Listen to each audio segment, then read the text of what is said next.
The first thing she felt was the weight. Not pain, no, pain would have meant sensation. This was heavier, deeper. Like the drag of time itself had coiled around her bones. Karma's eyes fluttered open to see a sky she didn't recognize. It was cracked, bruised with unnatural clouds, torn by streaks of violet lightning that left trails of crystallized mist in their wake. Her hands twitched. Small. Pale. Familiar. But the weight remained. Her heart wasn't beating. No breath in her lungs. Yet she saw, she moved, and when she sat up, she felt the concrete crumble under her clawed fingers. Her body, once human, now trembled with an eerie stillness, the kind that only the dead possessed. Around her, the shattered remnants of a crumbling rooftop stretched out into the dead cityscape. Buildings, half melted by crystal corrosion, lined the streets. From her elevated position, Karma could see far. City was in shambles. Ruins ran like veins through concrete, sections of road uprooted by crystal eruptions. Movement caught her eye. Dozens of zombies, their mutations wildly varied, spiked limbs, crystal spines, rotting wings, crawled and stalked across the dead zones. She instinctively reached for her memories. But all she had were fragments, impressions of her old life. She remembered her name. Her voice. Her death. The lightning. System notice, error, core displacement detected. Initializing, eternal login system. System status, dormant. Awakening in 13 hours, 49 minutes. A small holographic glyph flickered above her palm, brief, unstable, then gone. Her eyes shined with a deep red hue, a thin red mist wafting from her skin. She looked down at herself. Her body was intact, not rotting. Delicate. Clean. She looked almost human. A far cry from the slavering monstrosities wandering nearby. But she could feel it, life no longer pumped within her.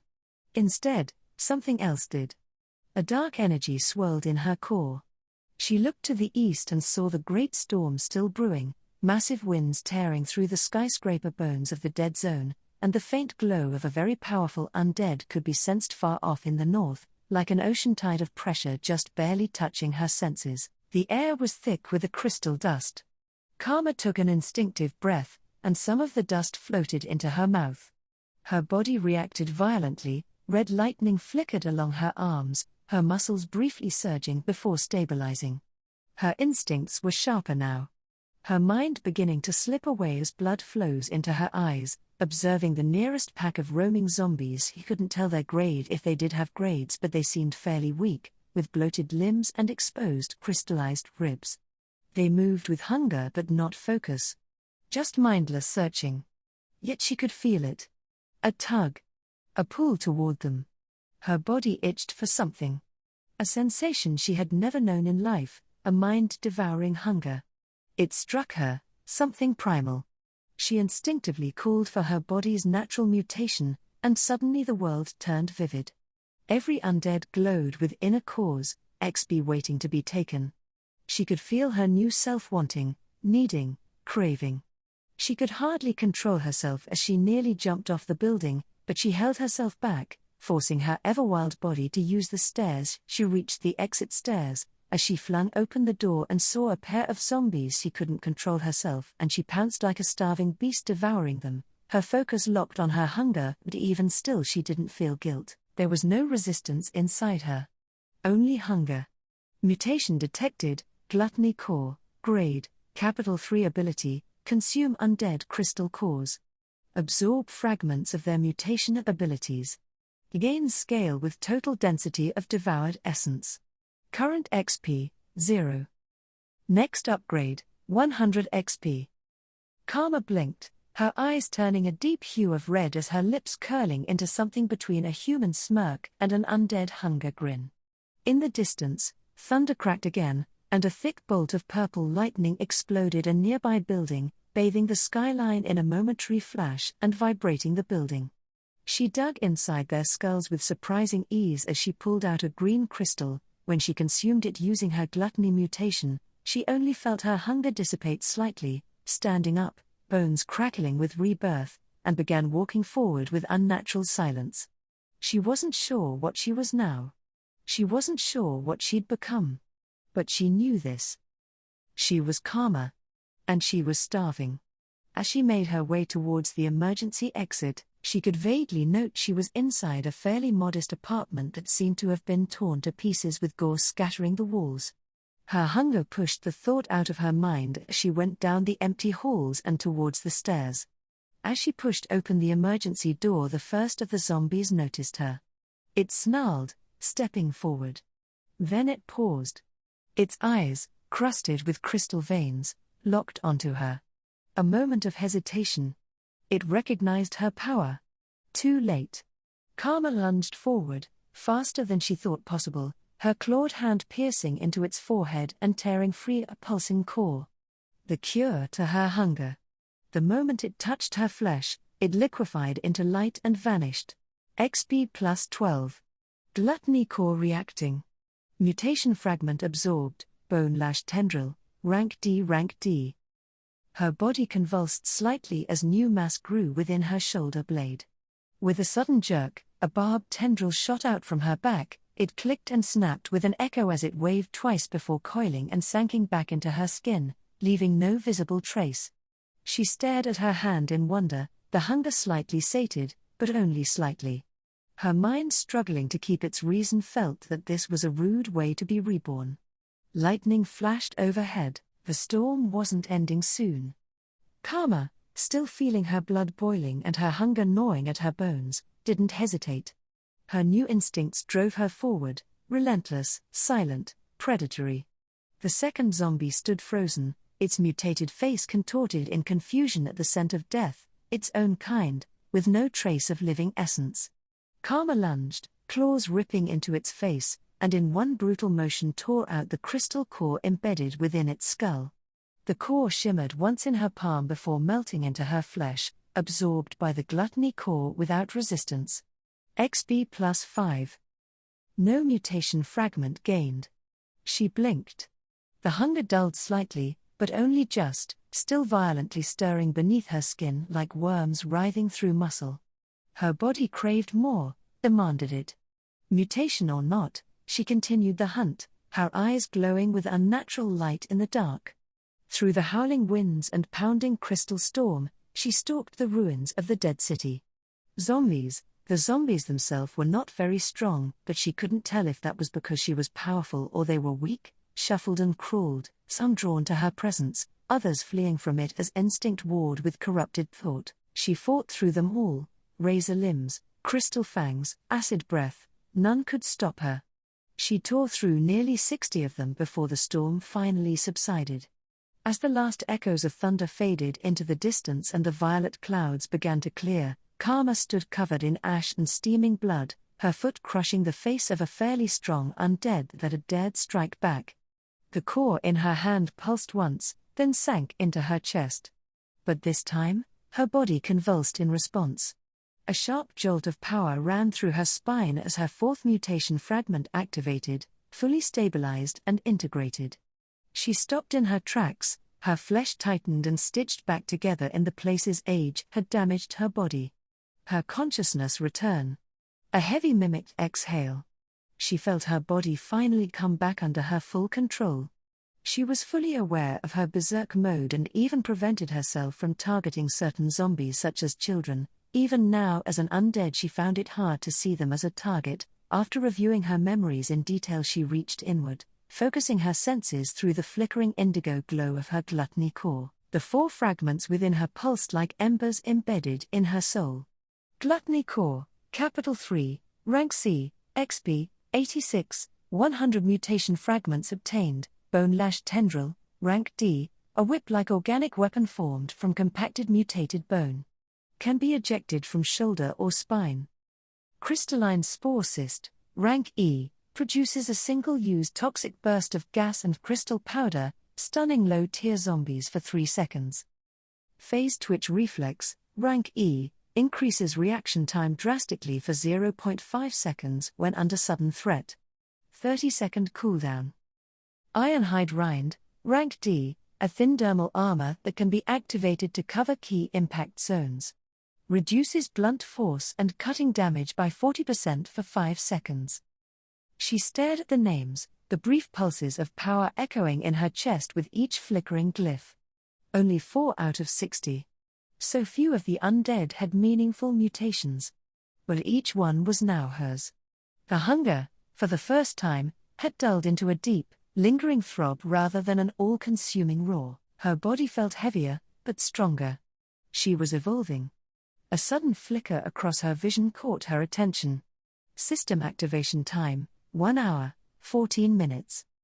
Potential login location detected, Cathedral of the Blackthorn, former District 7 church grounds. Karma looked to the east where the cathedral stood like a black thorn against the pale, broken skyline. Her hunger may have eased. But curiosity, that was from something alive within her. She turned, and began walking. As Karma walked through the empty streets now littered with scorched remains and crushed cores, the silence of the storm's aftermath hung over the city like a suffocating veil. Crystalline ash crunched beneath her bare feet, her once human figure now almost regal in its presence, her gluttony core humming with subdued hunger beneath her chest. The winds carried a faint whistle through the broken windows and torn rooftops, mourning the city that once lived. She paused. A cracked storefront mirror in a shattered window caught her eye. In its reflection, she saw herself. Her clothing was torn to shreds, her outfit nothing more than tattered strips hanging off her small frame, stained with blackened blood, crystal dust, and oily ash. Her pale skin was streaked and mottled with grime, her hair matted and tangled. War paint, if one were poetic. Disgusting, if one were crude. Her eyes surprisingly shone with a light unlike the undead she had seen. Her thoughts ran as she turned, tracking the building's signage. A boutique, oddly untouched. The door creaked but held firm, and inside she found racks of decayed garments, untouched by scavengers for who knows how long. Yet, in the far back, amidst a rack that had once held elaborate cosplay dresses, after inspecting the mannequins and clothing racks, many of them were taken for one reason or another. However, it was fairly stocked compared to the rest of the world. Nothing seemed that sturdy, or they were simply too large for her. A quick peek inside the back rooms resulted in even less, as all the textiles were stripped from their rolls or torn and left in pieces. She then found a locked door, and this was no normal locked door. There were at least 6 different locks that appeared to be put on in haste, then there was another 3 locks that were much higher quality and seemed built into the door. It took her a few attempts, but Karma eventually broke into the boss's office, and that's when she found it, a black Victorian-style dress, the fabric rich, durable, barely frayed. Somehow, the quality textile and glass case had preserved it, shielding it from time and scavengers. As Karma inspected the dress, she felt strange for lack of better words. As she walked over and inspects the glass case, she felt a pang of surprise. This was no ordinary glass but appeared to be some kind of bulletproof glass. The lock on the case was also extremely high duty, almost reminding her of a bank safe lock. Her mind couldn't help but think of who the owner of such a business must be like to save something like this even in the end of the world. She walked over to the case, looking down at her hand. She flexes it a few times before she experimentally places her hand over the lock and then clenches. The lock, made from high-quality steel, didn't want to give in. A heavy groaning sound was heard as she applied more force. After expending her full force, she only managed to warp the lock. She then placed her other hand on the lock and doubled the force. The lock loudly creaks before cracking and snapping. The lock then snapped down the middle, causing the internal bars to fall to the ground. A mock sigh escapes her lips as she examines her hand in awe. Without much more ceremony, she peeled off the remains of her old outfit and slipped the new one on. It fit snugly, almost too perfectly, the waist wrapping around her like it had known her shape. She stepped to the mirror again, this time more composed. The certain blood smeared across her face gave her a strangely human appearance, like some war-torn survivor out of myth. Eyes bright. Frame small. Flesh wrong. But expression real. She looked alive. For a brief moment, that thought settled uncomfortably in her chest. She didn't want to walk this world alone forever, not as a beast. Not as some monster hiding in ruins. She needed to find others. People. A human town, perhaps. Somewhere behind the walls. Her head turned east again. The Cathedral of the Black Thorn. The login site. It shimmered in the distance now, the crumbled Gothic spires lit faintly by the strange aurora still curling through the upper atmosphere. And as her feet carried her forward, slow but deliberate. System online eternal login system, awakening complete. Welcome, Karma. As a reward for the system's delayed activation. Awarding random mutation card, grade A. Planetary grade detected. Mutation level, yellow card acquired, soul echo armor, rank A, an externalized pseudo-organic armor that resonates with the host's current soul frequency. Grows stronger with higher XP and adapts to repeated damage types. Armor is semi-autonomous and responds to reflex threats within a limited radius. Initial protection rating, 27% damage negation, durability, 100/100ths. She stopped for a moment, brow raised, surprised by the planetary grade reward. It was unexpected. Her mind quickly scanned through the hovering UI and filed the card into an unread folder, not the time for experiments, not when her destination was so close. Up ahead, a horde stirred. Crystalline veins pulsed along their backs and arms as they began to shuffle toward the cathedral, drawn by a mysterious force, not life. Dozens of undead, malformed but still bearing the human-like frames that suggested they'd risen beyond mere thralls. She didn't break stride. The air around her grew thick, the street narrowing into a canyon of skeletal towers, shattered windows whispering as she passed. She pushed through the horde like fog, her new dress fluttering around her legs as she moved. Some snarled and lunged, but reflex and mutation guided her hand. A shoulder cracked here. A tendril whipped out there. Crystals shattered beneath heel and claw. She didn't stop. Login site status, detected site signature, Cathedral Lord, former rank, Grand Goal 3, mutation library, 6 logged traits. Host may begin preparations for extraction upon arrival. Karma pushed deeper into the ever-thickening web of undead, the density increasing until it became a wall of flesh and instinct. But then, sudden stillness. The moment she stepped within reach of the cathedral gate, the swarm's behavior changed. Dozens of undead stopped advancing, forming a tense circle around the gated perimeter, none daring to touch the blackened metal that wrapped the entrance like a cage. Their glazed eyes locked on the ancient structure, not in hunger, but in something more primitive. Desire, or perhaps obedient awe. She narrowed her eyes and stepped to the iron fence, its old Gothic bars warped by heat and corrosion. Gripping a nearby undead by the collarbone, she shoved it forward. The moment its back met the gate, the zombie screeched, smoke hissing from its scorched skin as it convulsed and threw itself backward. The stench of burned rot filled the air. Karma instinctively stepped back, surprised. The gate burned them. Not by heat alone, but some barrier, a divine or mutated ward far beyond brute construction.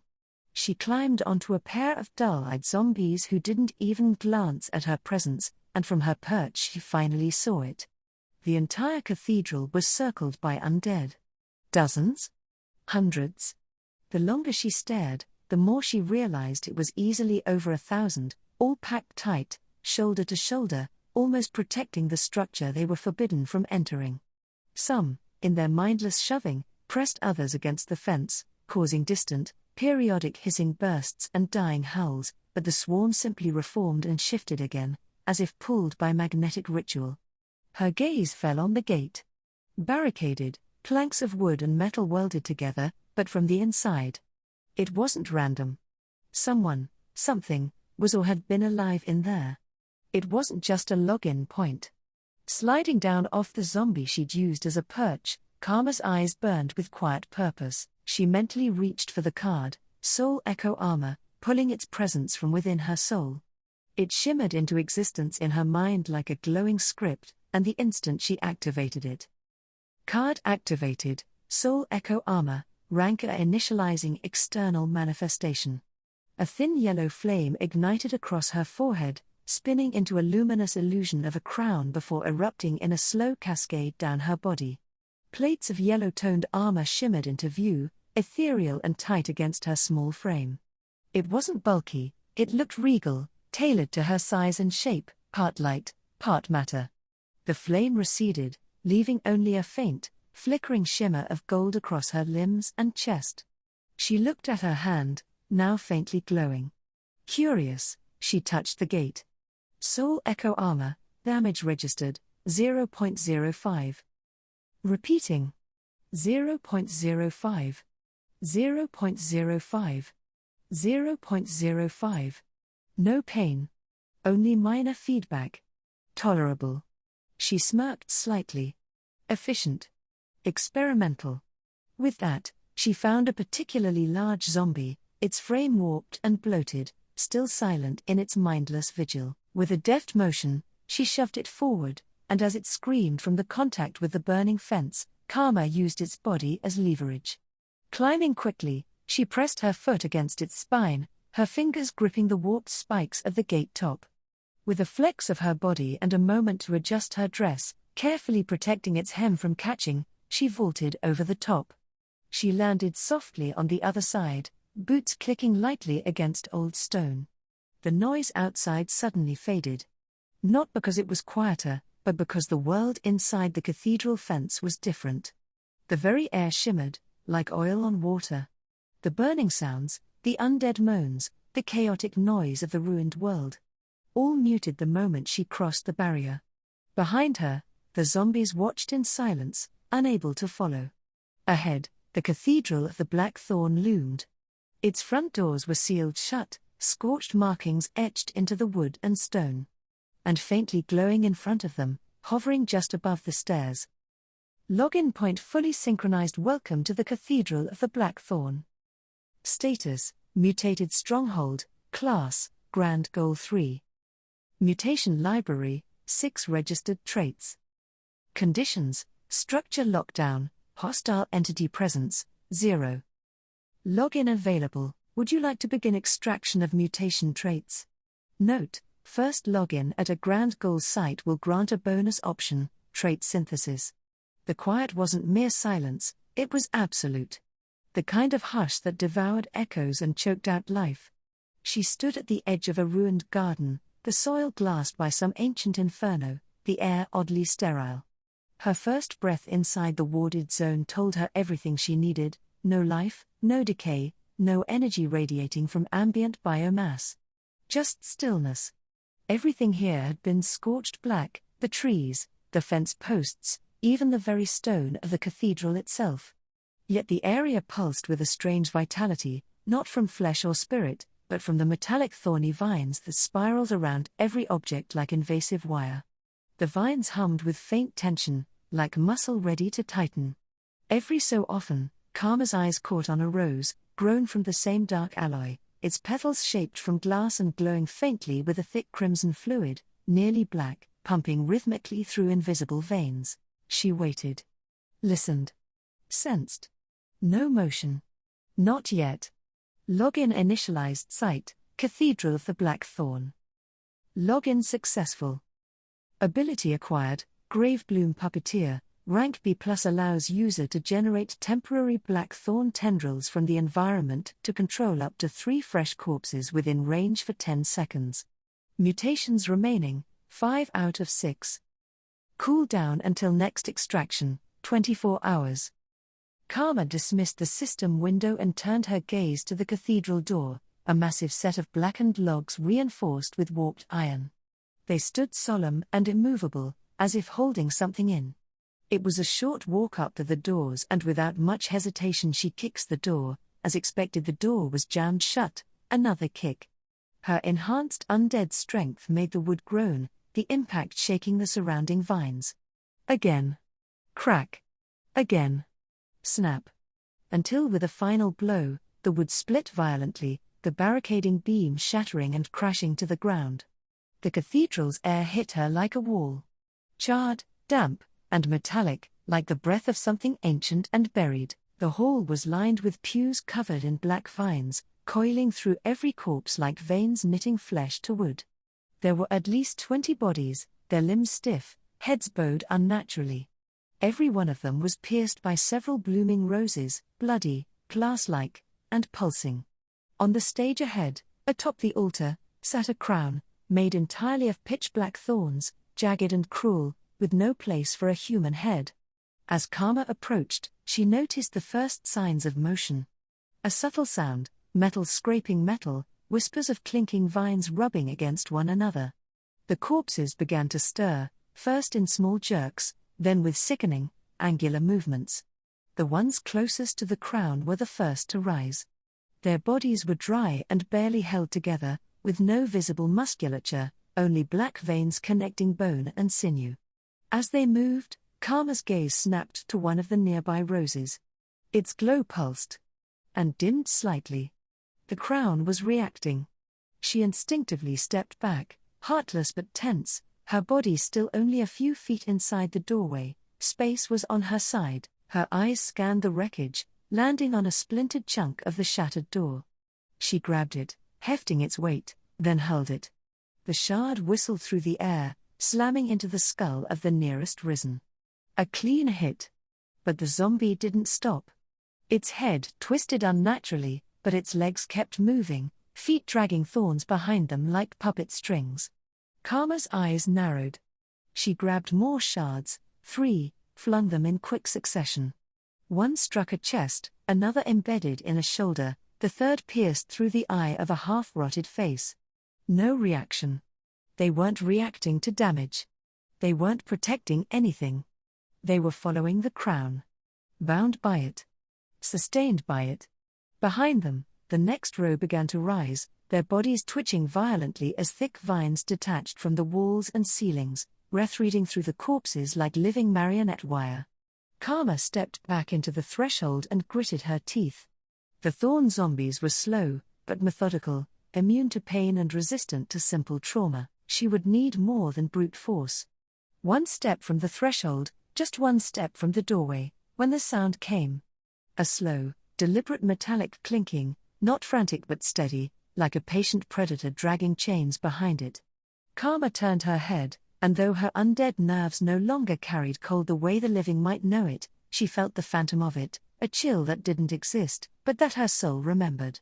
The vines outside, the ones that had coated the gate, wrapped the garden, and ornamented the cathedral in black metal lace, were waking up. Slowly, silently, they slithered, moving in arcs and coils, encircling the building like a siege. Their motion was neither chaotic nor random. They were coordinating, and they were approaching the door. She gritted her teeth, every instinct screaming to run. But escape now would only leave her vulnerable again later. If she didn't deal with this now, if she didn't break the source, these things would become a major issue for her logins. Her eyes snapped to the undead, still shambling toward her in awkward unison, their bodies wrapped in flowers and vines, those grotesque glass roses pulsing with the last drops of something that almost resembled blood. The crown. It was their conductor. She didn't know how to stop it, yet. But she could start by turning the instruments against it. Karma raised her hand and called mentally for her new ability. Ability activated, Gravebloom Puppeteer, rank B+ syncing with environmental thorns. Establishing tendril control. Targets, 3 corpses in range. Control duration, 10 seconds. She sprinted to the nearest pew, darkened and warped by age and fire. 4 corpses were propped up along it like macabre churchgoers, their bodies motionless and heads down, each bound to the furniture by twisting black vines. Karma dropped her hand to the backrest, flesh met vine, and something within her pulsed. Her power stretched outward, like a spectral nerve fusing with the cathedral's root system. For a moment, there was resistance. The thorns did not want to obey. Then came a sharp, sudden burst of power, not from her core, but from the glass flowers embedded in the undead. She gasped. The energy flooded her, tainted, ancient, artificial, but usable. Before she could even process the taste of it, the flowers across the zombies pulsed faintly, and 3 of them, third in line on the middle pew, snapped upright, jerking as if strings had been pulled tight. The fight for control ended. She had won? And the crown felt it. Metal shrieking. Vines thrashing. 3 more rows began to stir. The room responded like a living organ losing its rhythm. Karma didn't hesitate. Her controlled undead launched themselves toward the nearest active group, their limbs twitching erratically but fast, fueled by her will. She could feel their rotting joints scream as they grappled and clawed, the crown's control weakening as her own grew stronger. But it wasn't enough. Karma's eyes locked on the last of the zombies sitting lifelessly in the pew ahead. She saw it clearly now, 4 crystal roses embedded in its chest and spine. Without flinching, she lunged, wrapped her fingers around the nearest bloom, and tore it free. Gluttony mutation activated, energy extracted, partial. XP gained, +4. The flower dissolved the moment it left the body, liquefying into her skin. Her muscles tensed. The rush was small, but potent, like sipping condensed thunder. She wasted no time. She vaulted the pew and ripped out the other 3, one after the next. Each one gave her a jolt, less than the first, but enough to feed her core. XP, 98 out of 100. Next core upgrade available at 100 XP. As the final flower vanished into her flesh, the corpse that had hosted it collapsed, no longer held together by anything. The vines slithered away from it dispassionately, and its skin folded over bone like old cloth. It was just a husk now, a pile of used threads. Karma rose, breathing out through gritted teeth, her yellow soul echo armor still flickering faintly. The crown hadn't moved, but she could feel it watching. And the room was no longer a cathedral. It was a war theater. Karma stepped back, her yellow armored form dimly reflecting the rust-hued light of the cathedral, her breath calm but mind sharp. She focused on the 3 puppets she had taken, her undead, now tangled in melee with the crown's thralls. Time ticked past the 10-second limit. A heartbeat. 2. 3. But the puppets didn't fall or turn. Instead, they continued to fight. Link sustained. Her eyes narrowed. The black crystal roses embedded in them pulsed faintly, not with domination, but with support. She felt the thread between them. It wasn't her gluttony core that kept them animated. It was the flowers themselves, their petals thrumming with borrowed XP.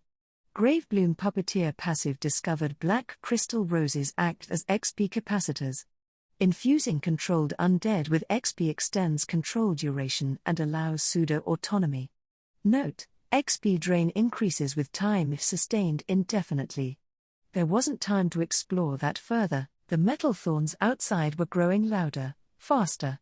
She could feel them against the cathedral walls, rapping and pressing, their possessiveness of the crown nearly audible in the echo of scratching and grinding. But Karma had shields, and now, a plan. She charged. The controlled undead were locked in battle with the thorn puppets. While her thralls were smarter, they were few. But the crown's minions were fragile, and with a mental order, she had her puppets target the crystal roses, biting, tearing, clawing with low, growling hunger. She dove into the fight alongside them, her armored hands snapping out to rip roses from skeletal chests and thorn-threaded ribs. Her gluttony mutation surged, consuming the essence with each pull, the energy flowing straight into her body like syrup over fire. XP, 104 out of 100. Upgrade available. Confirm? Do it. Gluttony core upgraded, capital 3 capital 4 XP yield increased by 20%. Mutation extraction success rate increased. New thresholds unlocked. The surge of power passed through her in a blink, but she couldn't afford to bask in it. Her hands moved faster now, driven by instinct, pulling flower after flower, every core swallowed increasing her dominance over the battlefield. She adapted. She overwhelmed. Time blurred. The initial terror of battle had dulled to mechanical efficiency. Thorned zombies fell one by one, and her own undead, each now blooming with stolen flowers, radiated energy that fed directly back into Karma. No stamina was needed, but it did help with morale. Soon, only 2 enemies remained, slow and stumbling. She left them to her puppets and walked forward, eyes locked on the altar. The crown, jagged and black, was tightly embedded in the podium, held by coils of living vine metal. She reached forward, and the soul echo armor sparked. 5 damage. 5 damage. 5 damage. Her skin twitched beneath the armor, the feedback painful despite the shield. Panic prickled in the back of her mind. With a grunt, she ripped the crown free with all her might and hurled it away. The instant it left the podium, the damage ceased. Karma stared. The crown lay inert now, no different than a prop. She approached it carefully and picked it up again. No reaction. No pain. No resistance. Just a crown. Her eyes turned back to the podium, suspicion sharpening into understanding. She crouched behind it and gently opened the carved wood, its scorched exterior blackened by something deep and old. Inside was a heart. It pulsed slowly, veins glowing with inner magma, as if something was alive and burning within. Hostility radiated from it, not through motion, but through presence. Beneath it, she saw a block of blackened stone, heavily scorched. The only reason the wood hadn't turned to ash was because of metal chains anchored deep in the stone, shielding it from total collapse. Her eyes tracked the roots, tiny, bloody filaments crawling up toward the crown's resting place. It wasn't the crown. The heart was the core. The puppeteer. The thing had been controlling everything, and when she touched the crown, those little roots had tried to leech her. Her expression hardened. Without another thought, Karma lifted her foot and slammed it down into the heart. The explosion was instant. A burst of white-hot lava blood sprayed across the inside of the altar, splattering her armor, some even hitting her cheek with a sizzling hiss. Soul Echo Armor, -10 durability. Current durability, 64 out of 100. The heart was destroyed, obliterated into molten chunks, and with it, the last tether that bound the cathedral. She staggered back, breathing hard out of habit, more than need. And there, nestled in the crater, sat a crystal core, the size of her fist, pulsing slowly, still warm from its host's death. Its XP density made her core twitch involuntarily. It was valuable. Possibly enough to push her to the next gluttony threshold. The blood still steamed, viscous and glowing, slowly cooling atop the warped podium like molten tar. Karma turned her attention to her hand, her focus elsewhere for the moment, on the crown in her hands. It felt warm, not with heat, but with intent. There was a pull, not strong, but consistent. Like it wanted her to wear it. She stared, lips pressed into a thin line. Thorn crowns were never simple. Stories, real or otherwise, spoke of how such relics often bound themselves to the soul, never to be removed. Not a risk she was ready to take. Instead, she extended her palm and summoned her mutation. Gluttony mutation, capital 4 target, Black Fire Thorn Crown. Processing anomalous artifact. Red mist seeped from her palm, coiling around the crown like a predator evaluating prey. For several moments, nothing happened, no reaction, no absorption, no feedback loop. The crown resisted digestion. It was no simple relic. It held structure, meaning, legacy. Dismissing her gluttony, she considered destroying it outright, better safe than cursed. But then, system notification, trait synthesis available item, Black Fire Thorn Crown. Linked ability, Gravebloom Puppeteer, rank B+. Do you wish to synthesize the Thorn Crown with your existing ability? Karma blinked. Synthesis? That shouldn't have worked on items. But perhaps. This wasn't an item in the traditional sense. It had lived, or been part of something living. And more importantly, the system didn't offer random chances. This option was deliberate. Still, the limitation was clear. It didn't let her choose what to fuse with, it only offered to bind the crown with its original power, the Gravebloom Puppeteer. Which meant the system saw the crown and the vines as part of the same structure. A relic controlling root. She didn't hesitate. Synthesis confirmed. Black Fire Thorn Crown absorbed.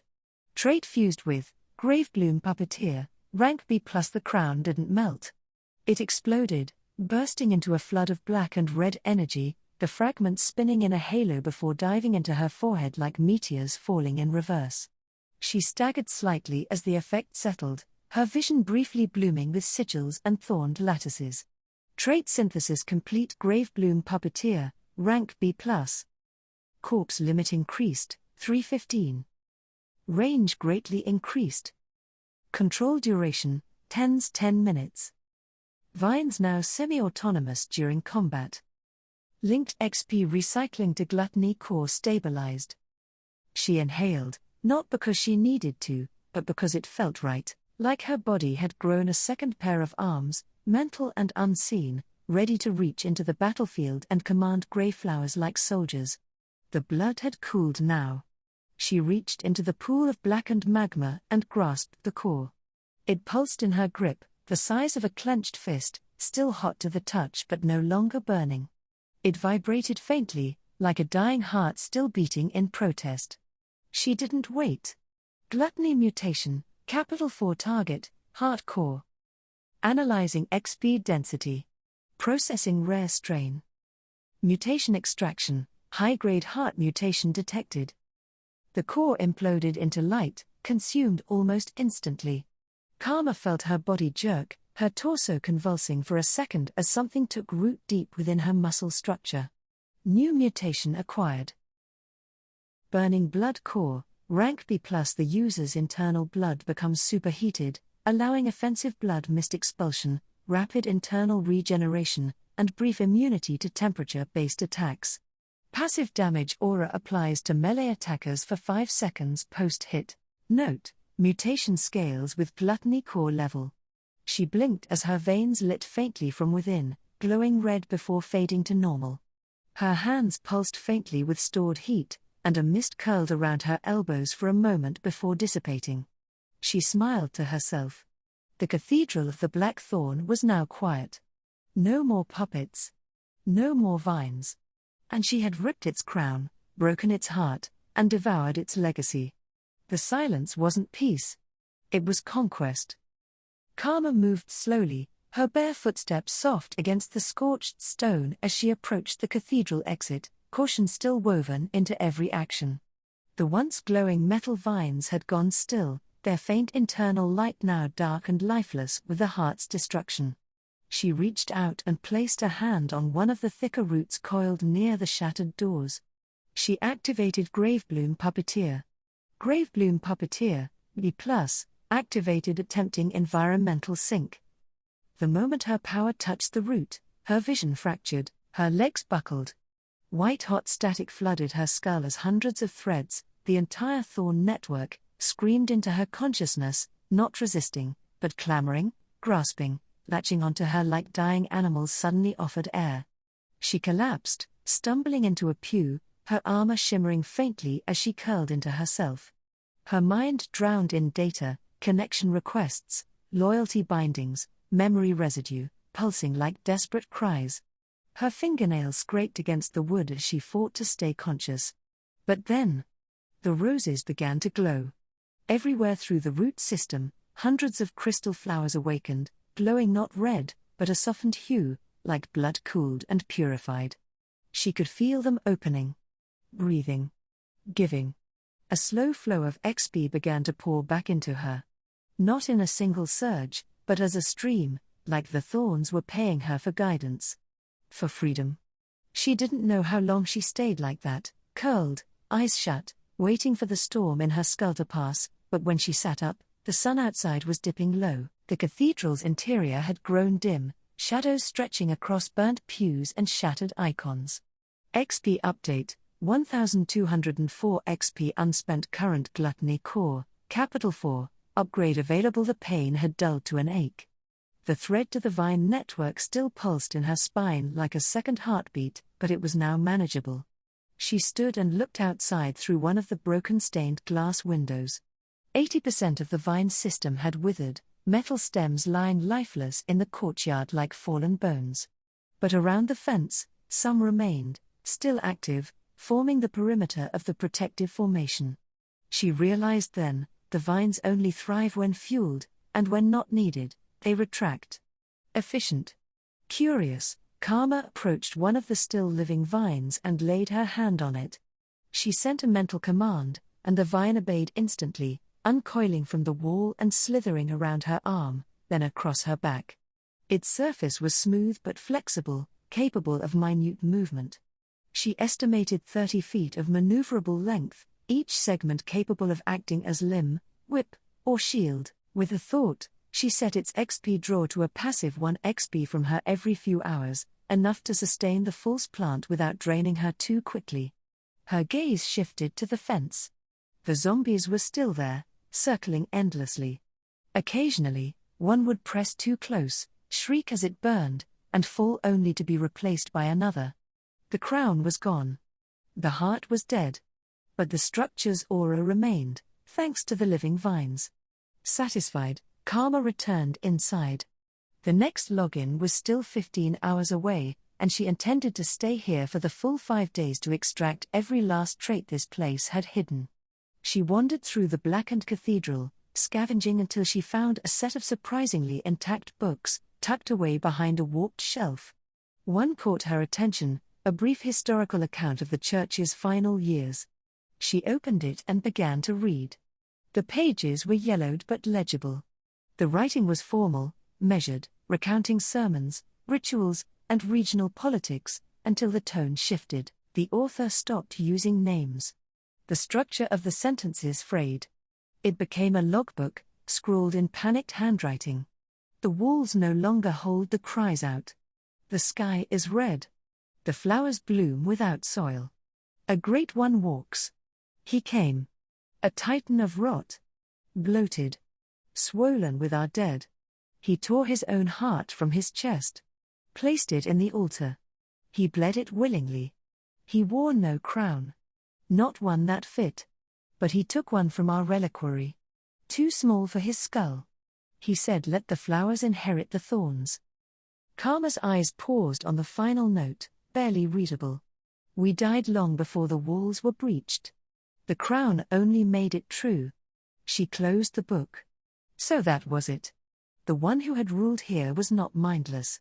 He was powerful enough to claim the heart, shape the vines, puppet a cathedral, and then he chose to die. Left behind his core, his tools, his will. And now they were hers. As Karma closed the book, her eyes traced over the faded church emblem pressed into the cover, a once golden sun, now warped and blackened by the fire that tried and failed to erase it. Her mind wandered back to the being that left its heart behind.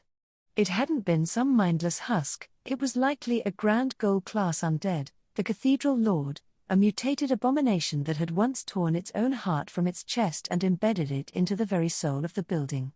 She tilted her head slightly, her thoughts dark but amused. It might still be alive, she murmured, eyes glinting. And probably pissed off when it realizes I crushed its heart and ate its core. A small smirk curled across her lips. The idea of bullying a powerful, ancient zombie? That was her kind of fun. Her mood dipped for a moment as she glanced around. She realized something crucial: she didn't have a backpack. She groaned softly, slumping back in the pew for a second.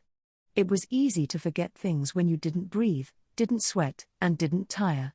I need some kind of pocket space mutation, she muttered aloud. Or I'm going to start looking like a hoarder dragging books with vine arms. She set the current book aside and returned it carefully to the shelf. Taking another, she let herself sink into the silence of the cathedral once again. Time passed. Dust drifted through light shafts from shattered stained glass. The vines gently pulsed in rhythm with her presence, continuing their passive XP flow. Her body felt still. Content. Controlled. Then. System notification, Eternal Login Site reactivated site, Cathedral of the Blackthorn, Grand Goal 3 login available. Trait extraction ready. Execute login. Karma stood up without hesitation, her dress rustling faintly as her feet touched the cathedral floor. Her spine straightened, and her expression shifted from relaxed to eager. Yes. Logging in.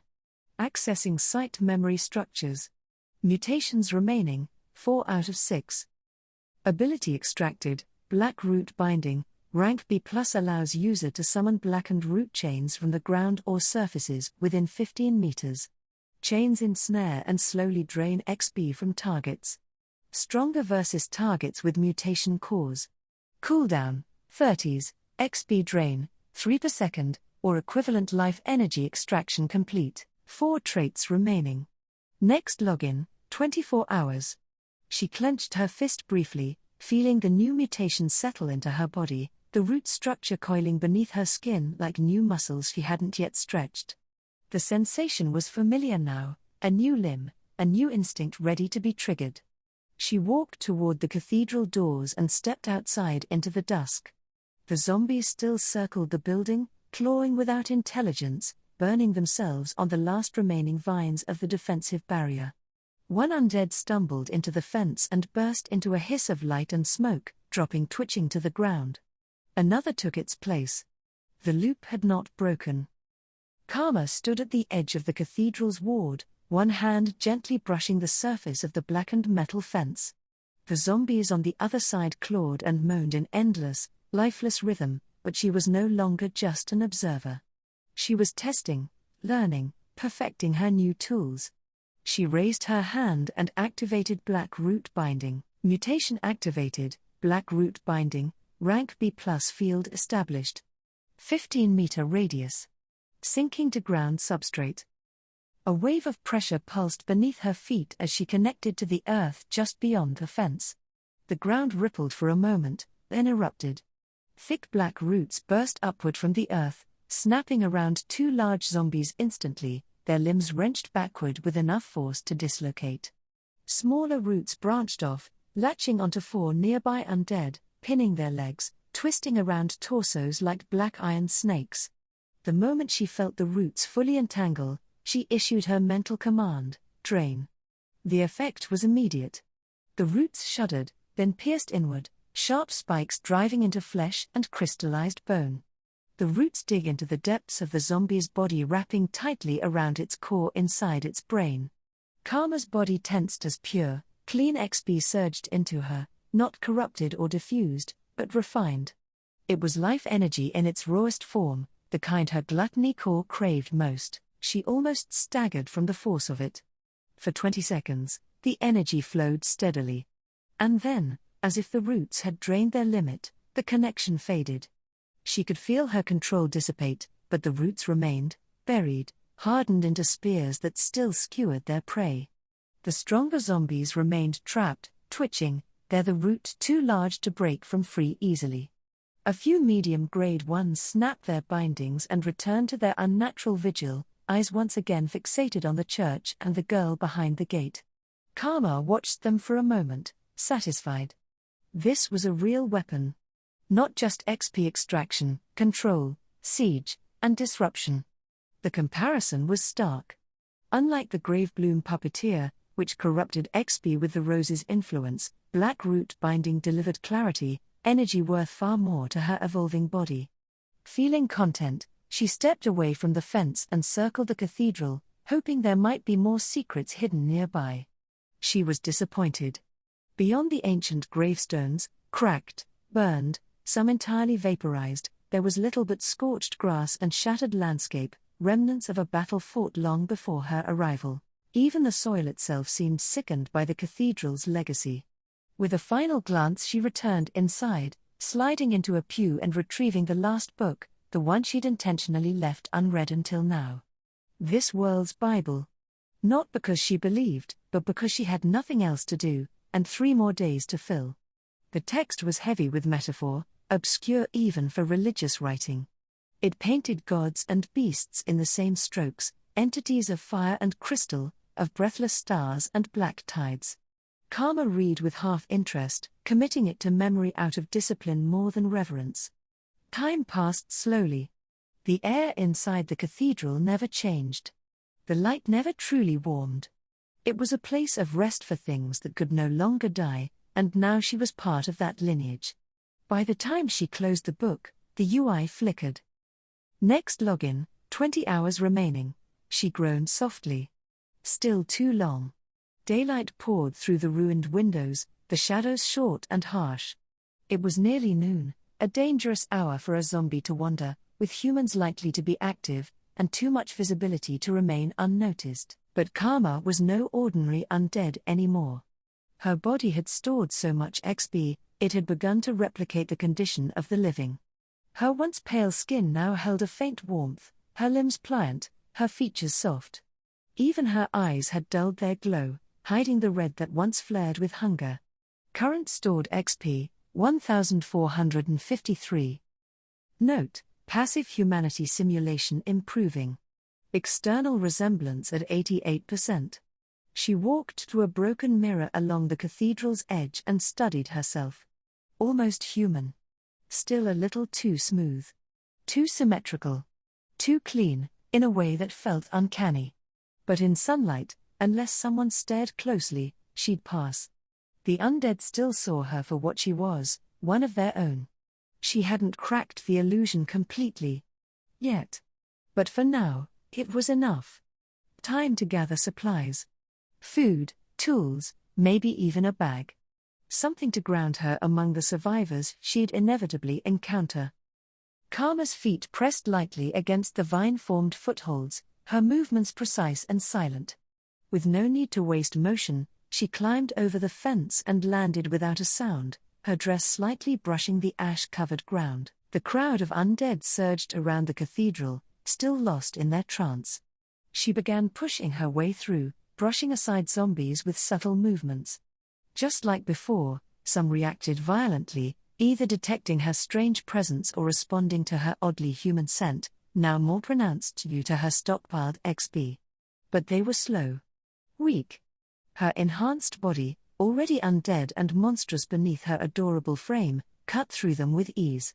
Limbs shattered, torsos crumpled. She left no witnesses. Once free of the swarm, she noticed something new. The undead that reached the outskirts began wandering, losing focus and drifting like their tethers had been cut. She tapped her chin thoughtfully. So. The attraction wasn't ambient, she murmured. Either the crown or the heart was the source. She didn't know which. Maybe both. But when she had absorbed all 4 remaining mutations, the truth would likely reveal itself. Especially if one of them came from that titanic cathedral lord. For now, though, a backpack. Something with pockets, compartments, straps. She needed to be able to carry supplies, books, samples, and maybe a few chunks of zombie if she ever wanted to experiment later. She moved through the city's broken veins, cracked roads, collapsed buildings, glass crunching beneath her boots. Storefronts had long since been looted, stripped to the walls. It made sense now why she hadn't remembered needing a bag earlier. There weren't any left. 6 hours passed. Her dress was soiled, darkened from crawling through ash-covered ground and broken infrastructure. She'd fought dozens of wandering zombies, but none offered mutation fragments, just meaty resistance that kept her bloodlust fed, kept her mind from drifting into the chaotic hunger she felt when left too idle. It was a temporary fix. But it worked. She was about to turn back when her ears twitched at a faint sound. Movement. On the 3rd floor of an old apartment tower, Karma slipped into an open room and pressed herself against the balcony's broken rail. Carefully, she peeked over. 5 people, moving down the street below. They were equipped, not like survivors clinging to scraps, but like raiders. Dented armor, mismatched firearms, makeshift cloaks. One carried a bundle wrapped in dark tarp. They were speaking softly, but Karma's hearing was sharpened by undeath. Bastards didn't even see it coming. You see how that one guy tried to throw a grenade and dropped it on his foot? Army doesn't train like they used to. Told you the trade camp was soft. We'll hit the next one tomorrow. That tech guy better make it worth it. Karma's frown deepened. Raiders. They'd attacked a trading camp, maybe killed soldiers. But context mattered. She didn't know what that camp had done, maybe they were corrupt, maybe not. She wasn't about to start killing humans unless it was deserved. Yet. Still, she wasn't about to let this group vanish without a trace. If they died, she could take their equipment guilt-free. And if they lived, she could watch from the shadows, learn, judge. Her XP aura made her seem alive enough to blend, maybe. She turned from the balcony, her movements now silent with intent, and rushed to the stairwell, her tattered dress fluttering behind her. Reaching the ground floor, Karma moved like a ghost, not a sound, not a breath, not a shift of rubble betrayed her passage. Her body, once a starving, stealth-obsessed husk, retained that natural predator's grace, perfected now by her awakened will. What had once been fear-based avoidance had become weaponized stillness. She slipped into the shadows outside without so much as a ripple in the broken world. The 5 bandits ahead walked confidently, unaware of the silent death trailing them. They unknowingly followed the same path Karma had carved through the city, the streets cleared by her previous bloodshed. That realization hit her like a cold spike to the chest. She had cleared their path. A bitter knot twisted in her gut. If they had run into the hordes she'd burned through, maybe they wouldn't be so cocky, maybe they wouldn't have made it. She grit her teeth, forcing the thought down. Whatever. Let them lead me to their den. I'll take what's owed. She stalked them for 3 long hours, slipping from ruined alley to cracked window, hiding behind bent street signs and melted vehicles. The daylight dimmed, the shadows deepened. Eventually, the group turned down an alleyway choked in twisted metal and grime. Hiding behind the wall she heard it, metal scraping, then the heavy dragging of a large metal container shifting. Carefully, Karma peeked from the corner. The alley was now empty, but the remnants of movement lingered. A manhole cover clattered, the final clang followed by the dull hum of machinery as a nearby dumpster slid over it, pulled by hidden mechanisms. A hidden entrance. System notification, site signature detected location, dead clan raiders, home base. Mutation library, 1. Optional side quest unlocked, Bane of Bandits. Objective, eliminate all 8 dead clan leaders and at least 70% of the known raiders. Rewards, 1000 XP, A-grade mutation card. Accept. YN. Her eyes narrowed as the prompt hovered in her vision. The name alone, Dead Clan Raiders, told her everything she needed. There were no maybe their misunderstood thoughts. No second guessing. She tapped yes. A dark smirk twisted across her lips. They were hers now. She retreated quietly, giving them time to settle. Her mind burned with focus, already forming the first threads of her assault. She needed puppets. The best ones she could find. Over the next hour, she scoured the nearby ruins and alleys, locating stronger than average undead, military corpses, mutated wanderers, a few twitching brutes who still had enough meat and crystal to be useful. When she activated Gravebloom Puppeteer, 15 corpses rose to her call. One of them pulsed with a mutation, though she couldn't yet determine what it was. She'd use gluttony on it after the battle.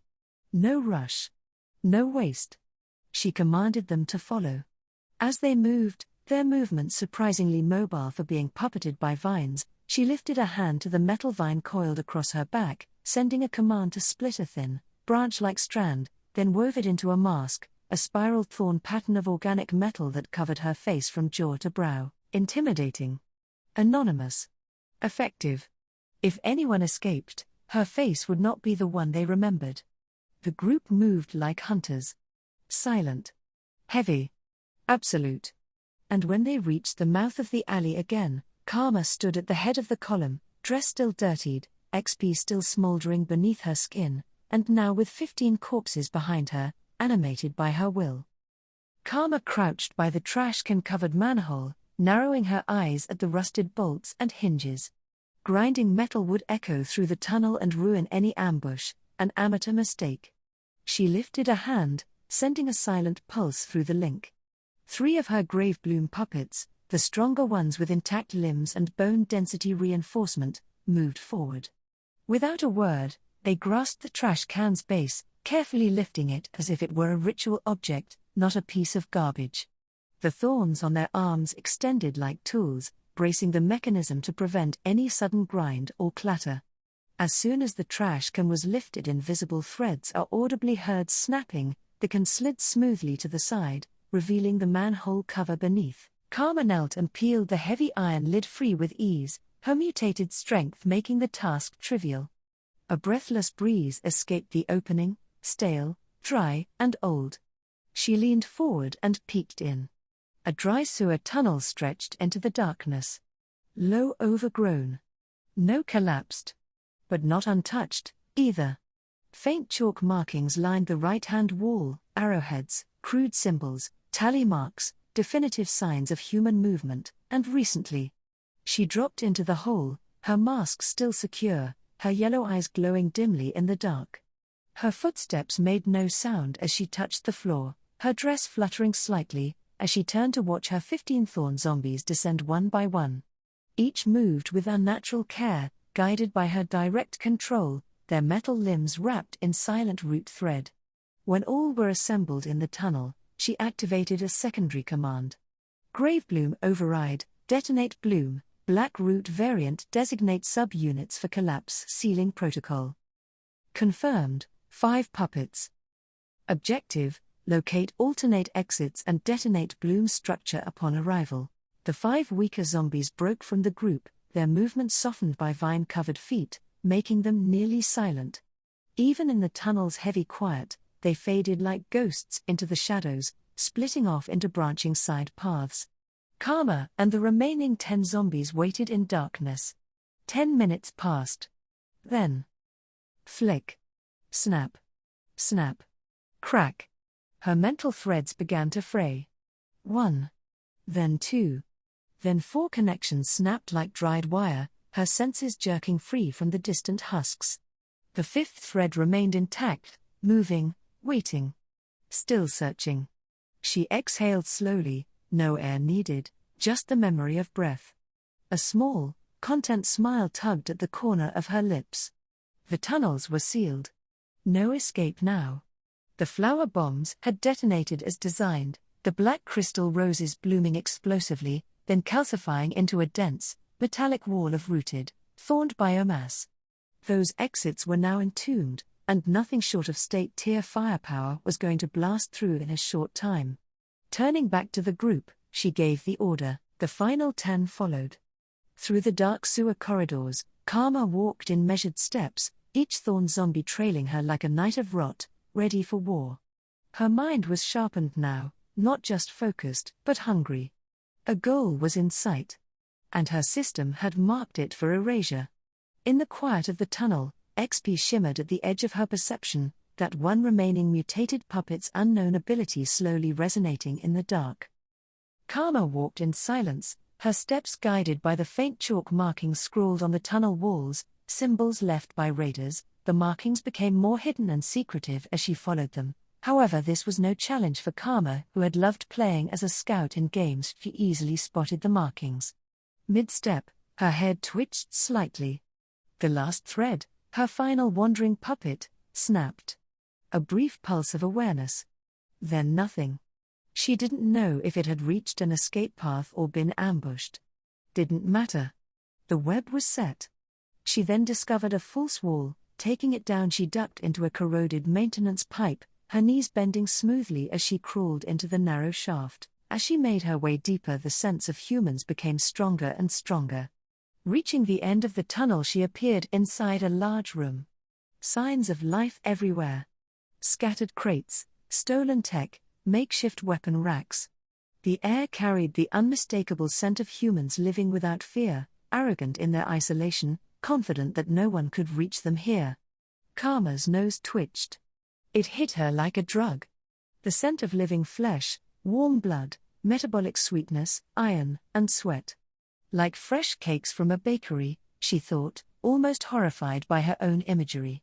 Her mouth nearly watered, a reflex not born of hunger, but instinct. She clenched her fists, knuckles going white under her armor. No. She forced her breathing to steady, even if her lungs didn't need to. Not unless I have to.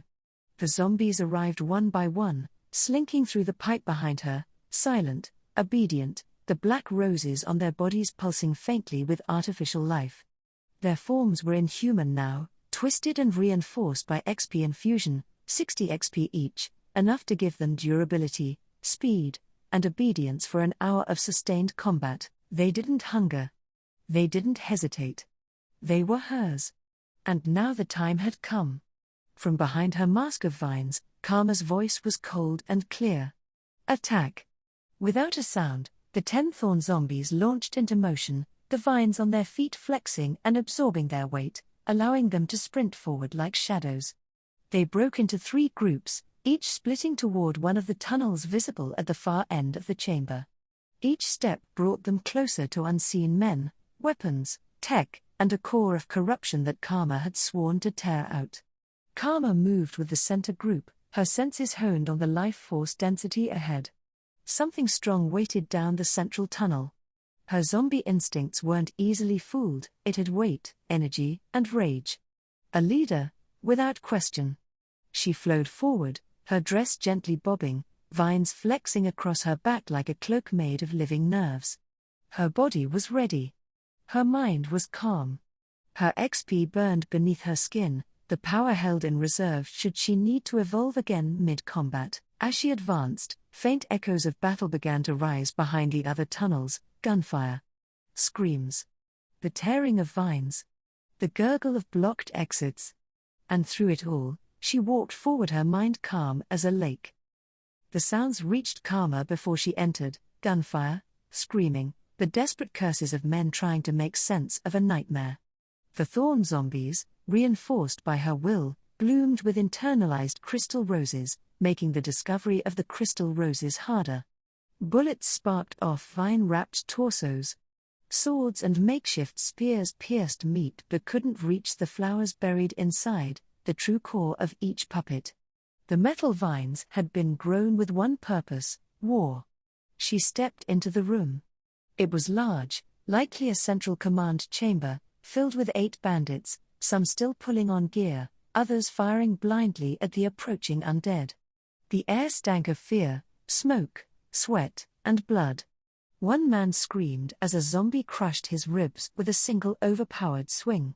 Karma's boots tapped softly against the cracked floor as she entered, the mask of thorns coiling along her face, her presence almost regal in its quiet fury. The bandit leader spotted her instantly. He raised a hand, eyes wide, a half-buttoned tactical vest hanging loosely over his chest. "What do you want? If it's resources, take them, but don't kill us. We're all humans, damn it. End of the world, people shouldn't be killing people." Karma scoffed. The nerve. Coming from raiders who ambushed soldiers, burned trade camps, and walked on the blood of others. She could speak now, her voice had returned after crossing the 1000 XP threshold, manifesting in the same tone and cadence from her past life, but she didn't waste it on cowards. Instead, her response was a thought, a command. Kill them. All but the leader. She knew she would have to kill someone eventually, and it's for the best if they're evil. The thorn zombies rushed forward, their metal-wrapped limbs whipping outward with brutal momentum. 3 fell immediately, the bandits too slow, too exposed. Armor cracked, ribs shattered, skulls caved. Blood sprayed the walls as the ambush turned into slaughter. Karma stepped forward, her undead state calming her, her focus locked on the leader. But before she could act, he did. The air warped around his hip, a twisting shimmer of reality, and in a blink, a pistol manifested, summoned from nowhere. A spatial ability. He fired instantly, a volley of 6 shots. Bang, bang, bang, bang, bang, bang. Karma raised her arm, the metal vine on her back snapping around like a serpent. The bullets hit, 6 clean impacts, each sounding like a hammer against steel. Tink, tink, tink, tink, tink, tink. She didn't flinch. Instead, her hand lashed forward, the vine responding like a living missile. It exploded from her sleeve, a wall of thorns and blackened roots, moving faster than the man could blink. GHK. That was all he managed. The vine hit with crushing force, wrapping him completely, coiling around arms, torso, legs. Thorns pierced through his flesh, dragging deep gashes open as the vines warped tighter until, embedding deep into lungs and organs. His weapon clattered to the floor, useless. He slammed against the far wall with a sickening crunch, blood leaking from between the vines. Karma stood still, one arm still raised in a block, eyes shielded as instinct clung to her skin like oil. When silence fell, she lowered her hand. Half the bandits were already dead, the others being finished off by her puppets. A few sputtered on the floor, dying slowly with shredded armor and opened veins. Her gaze drifted to the cocooned corpse of the leader, now nothing more than a red-drenched vine bundle. She turned away. A roiling sickness, something sharp and heavy in the back of her throat. Her heart didn't beat, her lungs didn't contract, but she still felt an overwhelming sickness over killing a human. She stumbled out of the room, a sense of needing to vomit took over her. Karma's hands trembled slightly, the metal vine retracting with a whip and slapping the blood free before coiling obediently around her back and arm once more. She leaned against the wall, back to the tunnel, dry heaving, but nothing came out, only silence. Only the weight of what she'd done. She couldn't quite describe how she felt. Thankfully her undead body has a passive ability to calm the mind. But this calmness made her feel uncomfortable. The fact that she didn't feel angry about it, just cold. The room behind her was now still. Her zombies stood idle, the air filled with blood and decay. Her mission was half done, and she was barely breathing. She whispered to herself, voice quiet behind the mask. 4 more. And then I'm done here. Karma walked with purpose, her footsteps muffled by the sewer floor as her dress gently bobbed, damaged, blood-dried, and dust-streaked. The stench of violence was everywhere, but her mind felt strangely empty, blanketed by an unnatural calm that had fallen over her just moments after her outburst of disgust. She didn't like it. That forced stillness. It wasn't hers. Her body and power, somewhere deep inside, had muted her when her emotions reached a tipping point. Like the undead body restricts emotions, it brought stability. But it didn't feel like her. Still, she couldn't afford to dwell on it. There were leaders left to eliminate.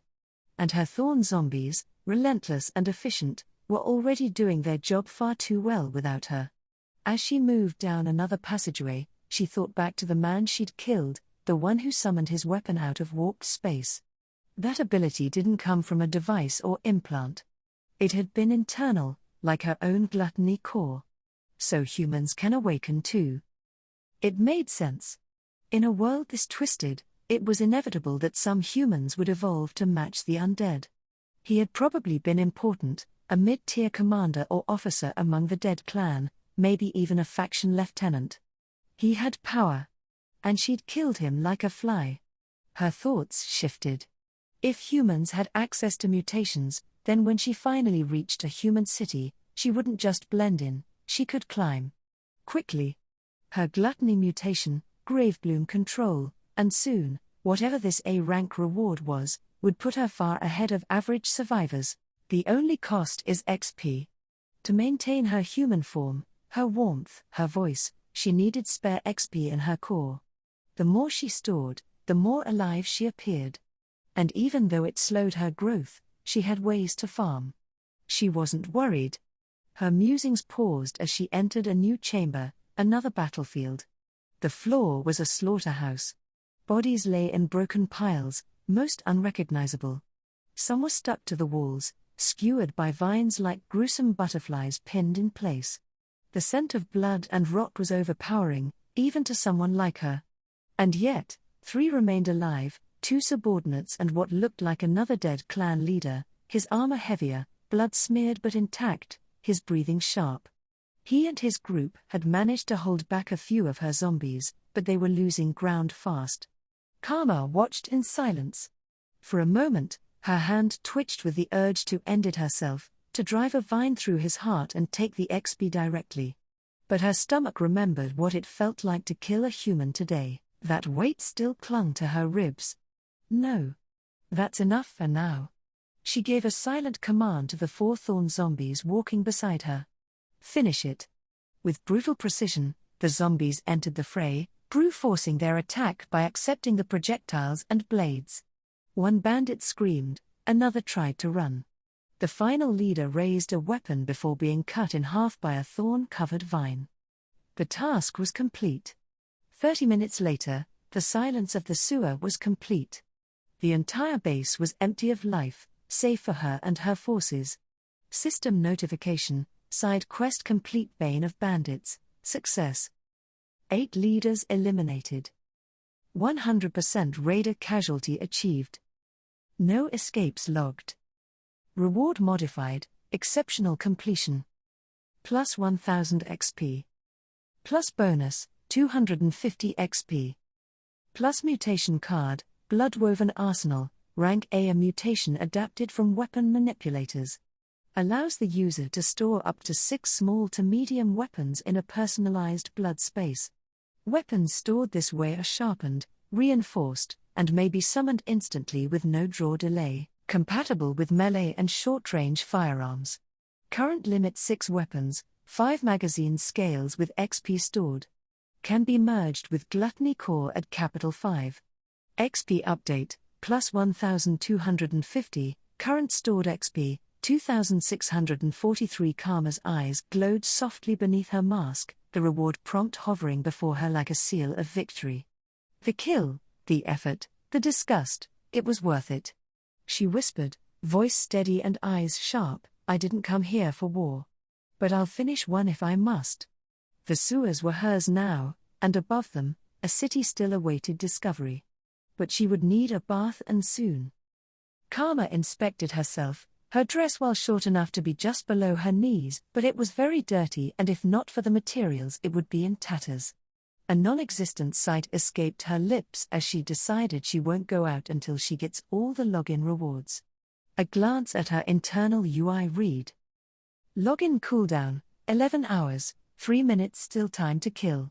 She had made the most of the raid, but now came the equally important part, looting. The bandit base had been stuffed with gear, their confidence in secrecy evident from the lack of real security. Scattered across shelves, crates, and weapon racks were around 30 firearms, most cobbled together with mismatched parts, bolt carriers from one rifle, barrels from another, some tied together with insulation wire and duct tape. Functional, yes, but barely. Among them stood one exception. The summoner's pistol, the weapon that had materialized from warped space, remained pristine. A sleek, matte black frame with no scratches, custom grip, and a clean internal structure. 4 magazines nearby were clearly matched to its feed. It still used salvaged rounds, yet it seemed to not be damaged from them. Did his mutation clean the weapon? Karma wondered aloud, fingers brushing the pistol's side.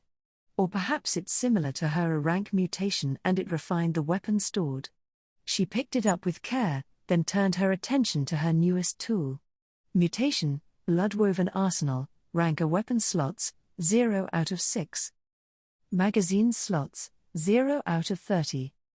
Passive, all stored weapons improve slightly over time. XP stored scaling applies. With a thought, bloody threads spilled from her palm, extending like intelligent silk. They wrapped around the pistol and 5 other selected weapons, the best she could find, despite their condition. One was a well-balanced shotgun, another a scoped carbine, and the rest high-output SMGs or modified revolvers. The threads pulsed, then unraveled, drawing the weapons into her internal blood space. Gone, cleanly absorbed. No excess weight. No sound. Experimentally, she called out the pistol again. The threads returned, first as a ball of yarn, then rethreading themselves midair into the familiar, sharp lines of the gun. The weapon dropped neatly into her waiting hand. With it came 2 magazines, cradled in her other palm. Confirmed, summon successful. Magazines stored per weapon, 5 max. Current, 5 weapons, 10 magazines total. She nodded to herself in satisfaction, returning them to the arsenal with a whisper of retracting threads. Nearby, a heavy-duty tactical bag sat slumped beside a corpse, unmistakably different from the others. Reinforced stitching, waterproof seams, modular strapping, a bag made for this post-world, not some relic of the past. She claimed it immediately and began packing. Tools. Ammo. Batteries.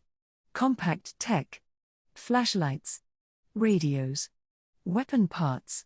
It was a careful process, sorting only functioning gear, guided by both instinct and knowledge drawn from the fragments of her former life. Soon, the bag was stuffed, yet she still hadn't touched half the supplies. Really a shame the bandits didn't come with a storage mutation, she muttered. Her gaze lingered on the leftovers. Dozens of pounds of gear, untouchable for now. Maybe later, she'd return. Maybe the system would offer her something like the Heart's Draw ability, allowing her to use zombies for transport or create localized lures like the Cathedral Lord had. She felt a pang of expectation. But not now. With nothing left to do, she picked up a light novel off one of the bloodied bunks, its cover half-burned, but pages intact. The title, barely legible, read, "I'm a master of cultivation. What is this world of aliens?" She blinked, tilting her head. You know what, sure. She slung the bag onto her shoulder, sat against a wall, mask folded back, and began to read, the soft glow of her XP-rich body illuminating the page. Behind her, the Thorn zombies stood watch, and in her blood, 6 weapons dreamed quietly, growing sharper with every passing hour. Karma leaned deeper into the light novel, reading about the protagonist unleashing a forbidden martial technique that split a planet-devouring starship in half with a single punch. She grinned slightly under her breath, eyes tracing each word with mild amusement. Then, system notification, login available. She blinked.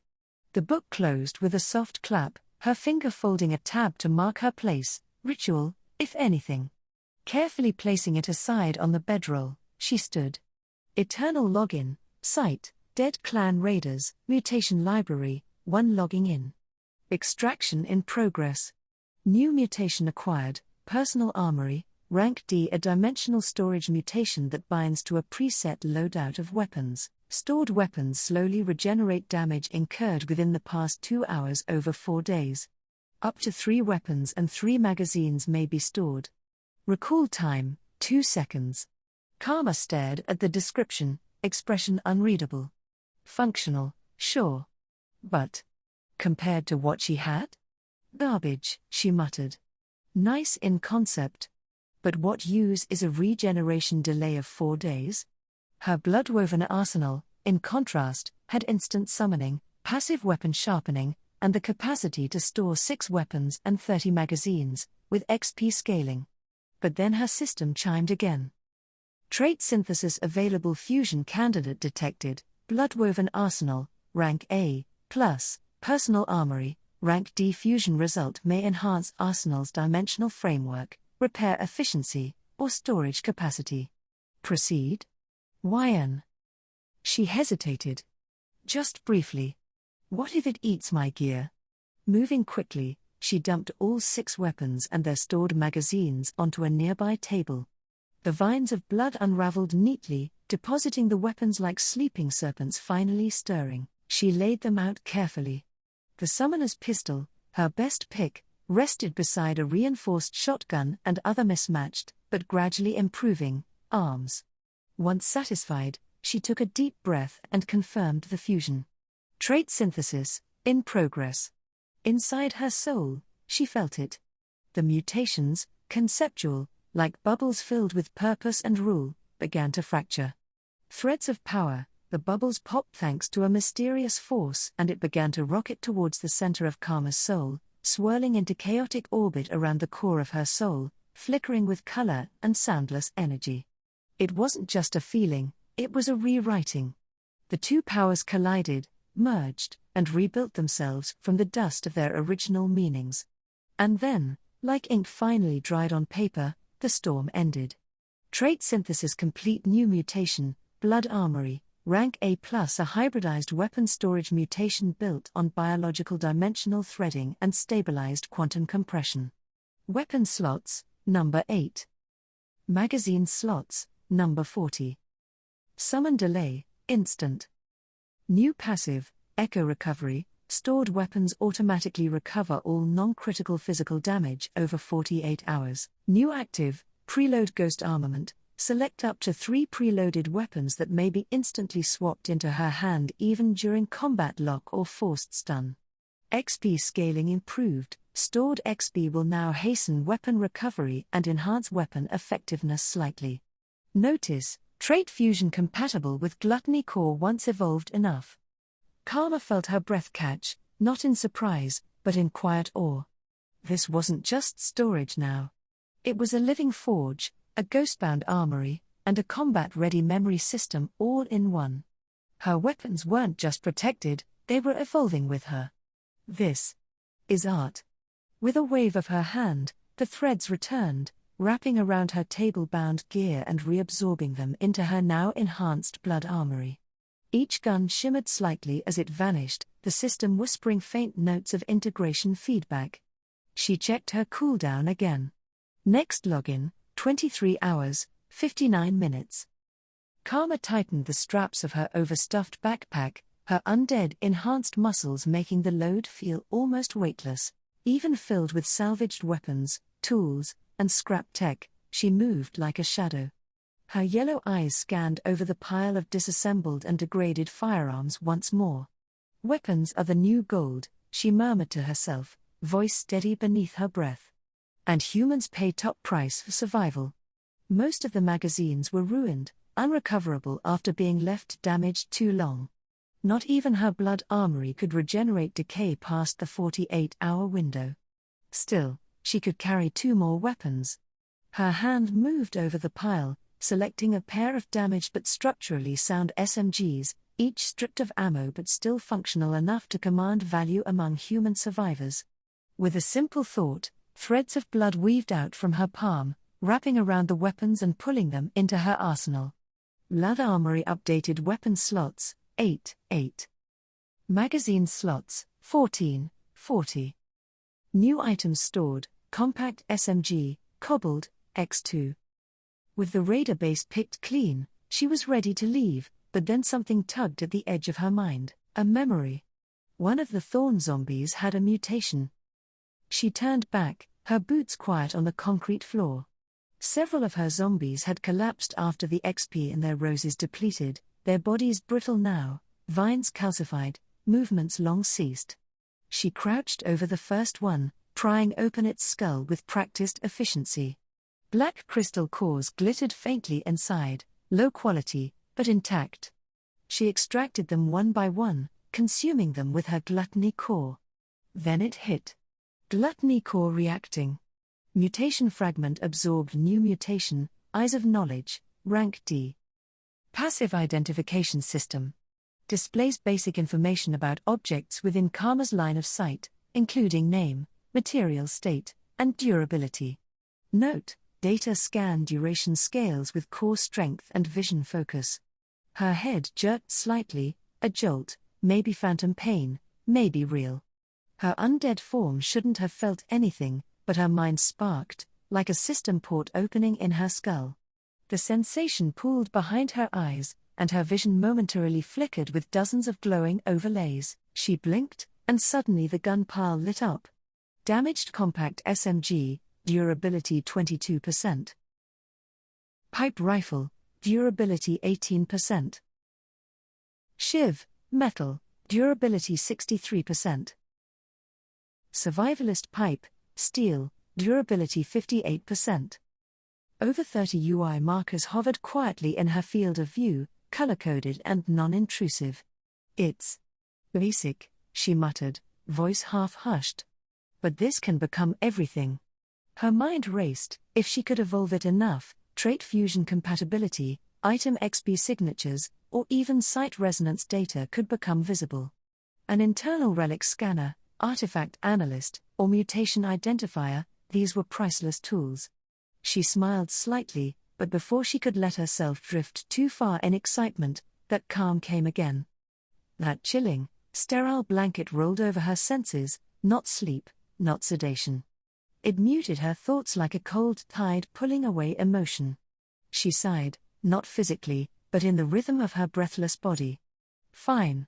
If this is how we are gonna play, I'll find a way to get around it. Mission done, mind clear. Focus restored. She turned from the desecrated base, retracing her path through the maze of sewer tunnels, her memories guiding her effortlessly. Through collapsed pipes, reinforced corridors, and long, quiet walks, she moved with purpose. Eventually, she reached the exit shaft. Just as she left it, open, exposed, silent. She climbed out, sunlight muted by a cloudy sky. The world above hadn't changed. A few weak zombies wandered in the distance, low threat, easily ignored.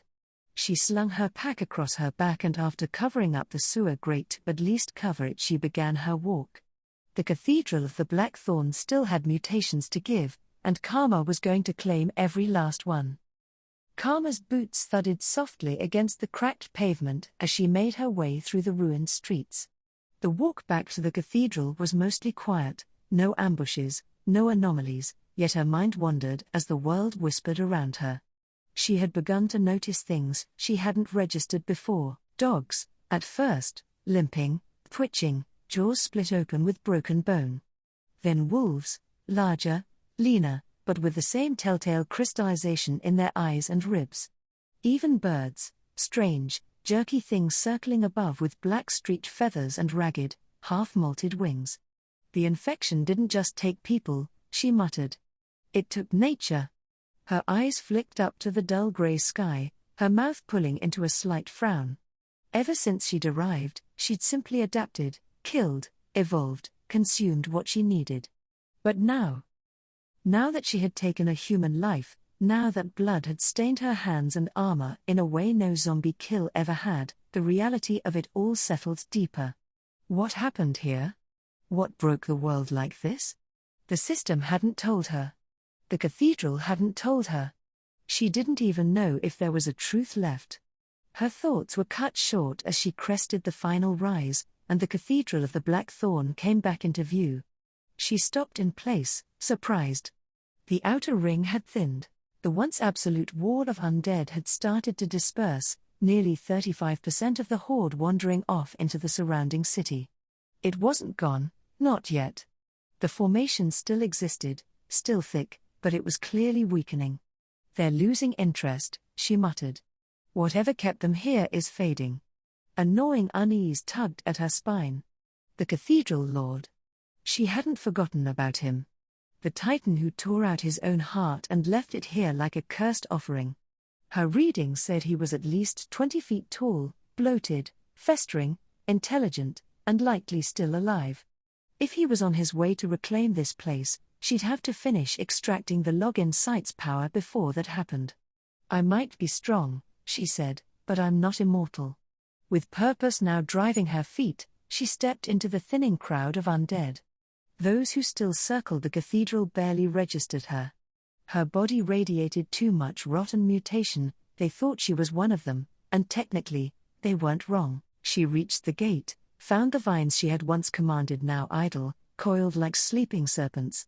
With a command, they slithered away, pulling back from the iron structure. The door opened without resistance. She stepped inside. The cathedral's silence welcomed her like a grave. She glanced once over her shoulder, one last look at the world beyond. And then she turned her back to it, sealing the gate, knowing she'd spend the next 4 days in a monument to death, drawing every last drop of power from it. Let's finish this, she whispered. 4 more logins. 4 more chances. Karma stepped into the cathedral, the faint echo of her footsteps lost in the heavy silence. She slid the heavy-duty backpack from her shoulders and set it down with a soft thud. Her eyes, still glowing faintly from her internal XP saturation, flicked toward the tarnished mirror mounted against the scorched stone wall. She approached it slowly, feeling the slight rustle of her clothes, what remained of her once pristine Victorian dress, brush against her legs. The sight that greeted her in the mirror wasn't surprising, but it made her pause. Dirt, dried blood, sewer grime. Torn fabric, loose threads, dried sludge on her knees and sleeves. But beneath the filth. Closer. Her face, once eerily smooth and cold like porcelain, now had subtle depth, light textures, and faint color tones, something between artificial beauty and natural imperfection. Her cheeks had the faintest suggestion of softness, her arms and legs were taking on the subtle muscular lines of life. She moved her hand to her jaw and pressed slightly, there was squish. Current XP stored, 2,643 human likeness score, 26, 100. Note, likeness scales exponentially with stored XP. Projections suggest full mimicry at 10,000 XP. She smirked. So, 10K to pass as human. 100K to be one again? Wishful thinking. But not impossible. She pulled out the jug of water from her pack and the metal pot that had held it. Pouring it carefully, she dipped a clean rag and began to scrub herself down, face first, then arms and legs. It took time, especially to get the worst of the grime off, but she didn't rush. When the water was too dark, she dumped it and started again, moving to clean the rest of her body with quiet discipline. Once done, she gave herself another look. Her skin shimmered faintly, clean now, soft but still unnaturally perfect in places. Definitely not human. But getting closer. Next, she stripped off the dress and put on a female bandit's outfit, baggy and not exactly flattering, but functional. She sat down, pulled out the sewing kit, and laid her old dress across her lap. Piece by piece, stitch by stitch, she went to work. She reinforced seams with better thread, layered textiles where the wear had eaten through the original weave, and adjusted the cut slightly to increase movement flexibility. The work was repetitive, but satisfying. She found herself relaxing, fingers following the motions of a skill she hadn't even realized she remembered so well. Would be nice if the blood armory stored clothes, she muttered, half amused. She tried anyway. After taking out the pistol, she extended a thread toward the dress, attempting to store it. Nothing. As expected. The system didn't humor wishful thinking. After nearly 8 hours, she leaned back and looked over the dress. It was better. Not just repaired, improved. Durable enough to withstand skirmishes and flexible enough for long movement stretches. Best of all, hers again. She slipped it back on and smiled faintly. Comfort mattered. Even in death. Checking the UI again. Login cooldown, 11 hours, 31 minutes, still plenty of time. With a sigh, she returned to her pack, pulling out one of the more practical books she'd snagged. Pistols and Magazines, Repair Advice for Makeshift Gunsmiths. She sat down cross-legged, flipping open the first few pages. Diagrams. Material notes. Pressure resistance calculations. Useful stuff. Not exciting, but valuable. Because when the time came to enter a human city, she wouldn't just be strong. She'd be skilled, armed, and useful. By the time Karma finished her first pass through the gun repair manual, she'd marked several practical sections with folded corners. The content was logical and well-structured, but she knew that book knowledge alone wasn't a skill, experience was the final teacher. The diagrams helped her understand field disassembly, but she'd need to do it 100 more times before her hands could call it instinct. She checked the timer again. Login cooldown, 4 hours 23 minutes remaining, not bad. Time was moving faster than she expected. She flipped her bag over and grinned faintly. Strapped beneath were 5 compact gun cleaning kits. Clever design, the bag had clearly been modular, with bands and reinforced holders for utility boxes like these. Bandits, for all their lack of morals, knew how to survive in hell. She opened one of the kits, laid it out neatly, and reached into her blood armory. With a thought, threads of crimson silk unraveled into the shape of her prized pistol, the one she took from the spatial summoner. The moment it formed, her eyes of knowledge triggered. Summoner's pistol, durability, 92%, 95%. Grade, C, flickering C+. Stability, increasing, blood armory passive. The improvement was subtle, but real. Her arsenal's internal refinement was working. Still, practice was practice. She opened the guide to the field stripping section, carefully disassembled the pistol, and followed each step of cleaning, even if it was mostly symbolic. The weapon had already been polished clean by her mutation. As she was aligning the spring to reassemble the upper slide, her system chimed sharply. Login ready, mutation extraction available. The surprise jolted her. The spring launched into the air, but her reflexes were sharp, with a beyond undead precise. She snatched it mid-spin, blinking at the burst of light now piercing the cathedral from the broken windows. It was already day. She'd lost track of time. She slowly stood up, eyes adjusting. The book closed. The pieces of the pistol were set aside. Then she activated the login. Login successful. Site, Cathedral of the Blackthorn extracting mutation, processing. Mutation acquired, Titanic growth, rank A+, solar system, dark yellow. A highly concentrated dose of mutation XP has created this unique skill. Unique skills are typically exclusive to the origin host, however, the system bypasses such restrictions. Allows body size alteration up to 10x base size at will. Strength increase is not linear with size, instead. Plus 500% crushing force. Plus 100% melee damage, weapons and tools. Explosive rage. When entering a true bloodlust state, user may grow up to 100x, burning stored XP to scale damage exponentially with size. System note: this mutation was core to the Cathedral Lord. Use with caution. Karma's mind went blank for a second. An A+ rank mutation. Solar system tier. She stared at her own hand. Felt the heat under her skin.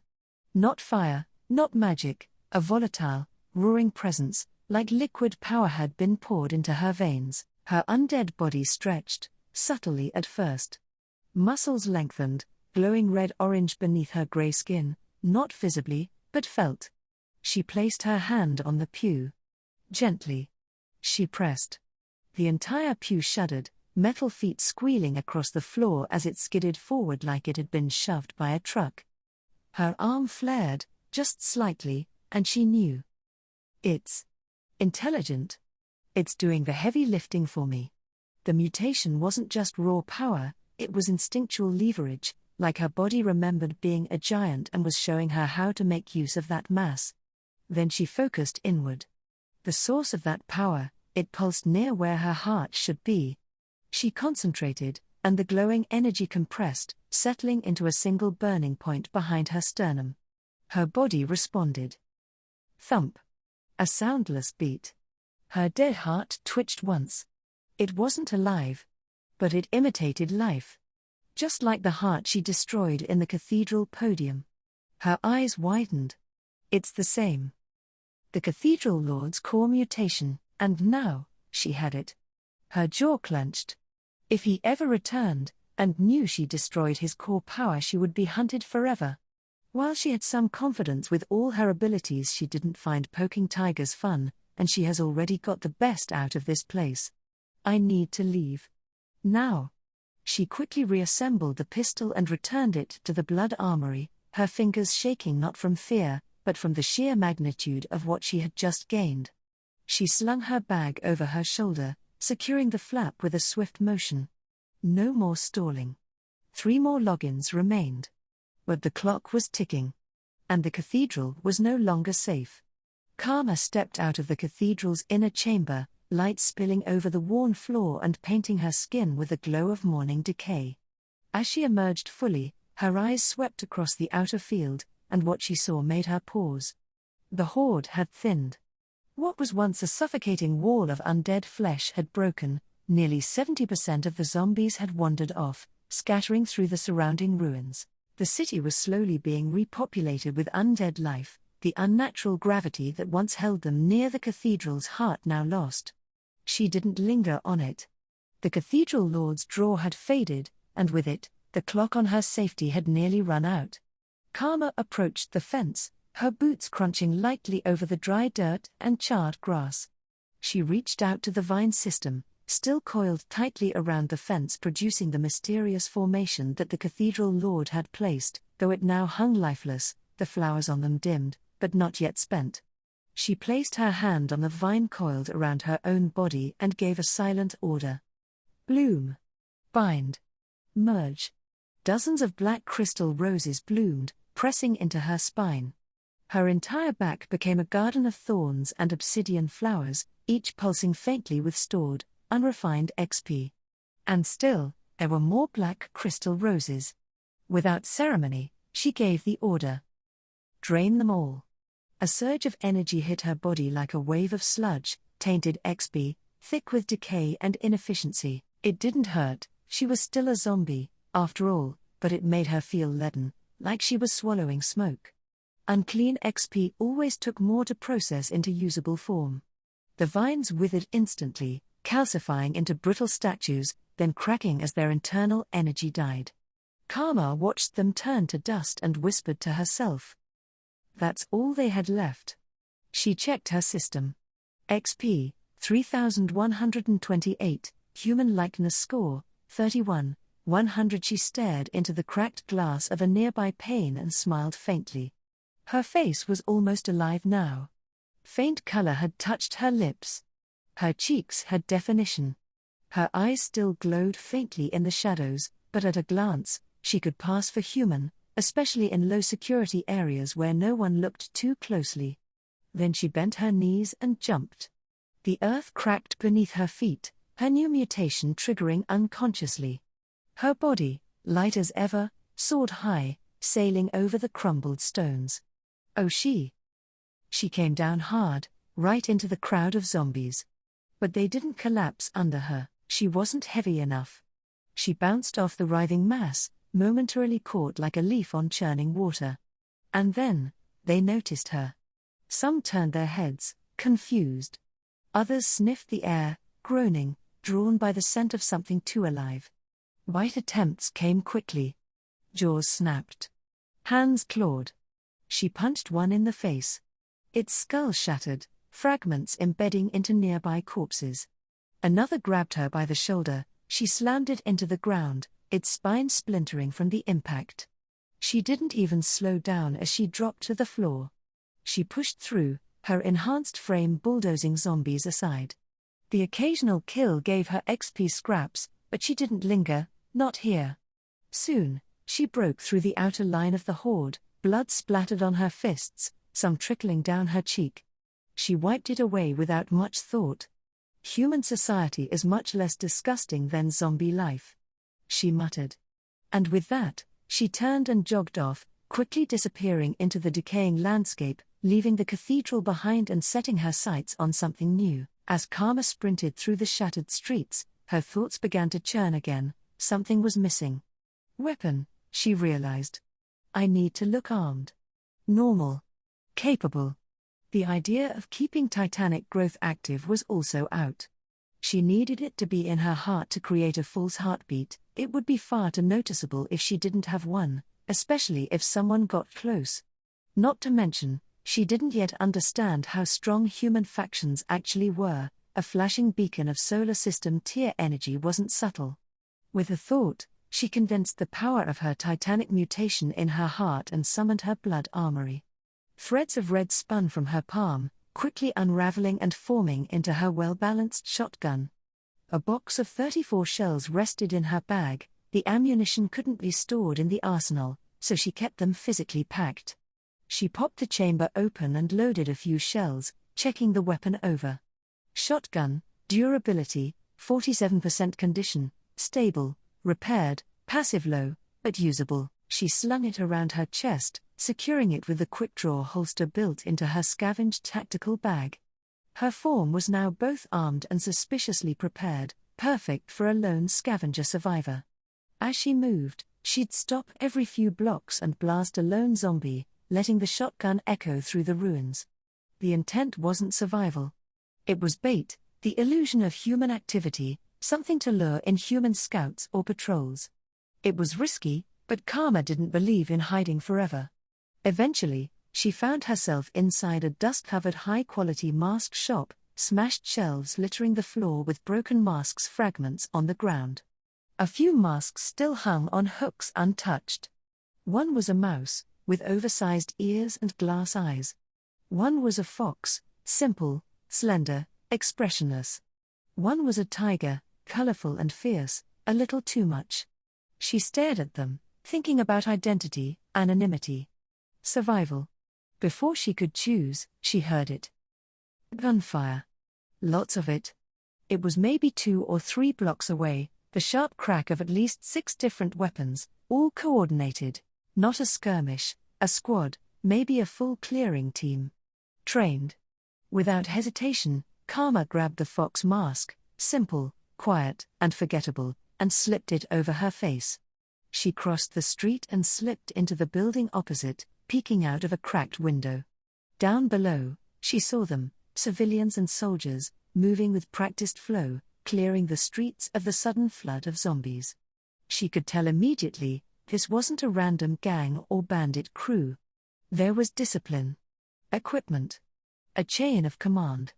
A real settlement, she whispered. Then, one of the men pointed at her. Her heart, or rather, the false heart, lurched. She pulled back immediately, but it was too late. She didn't run. They don't feel like bandits. But if they are, I can deal with them.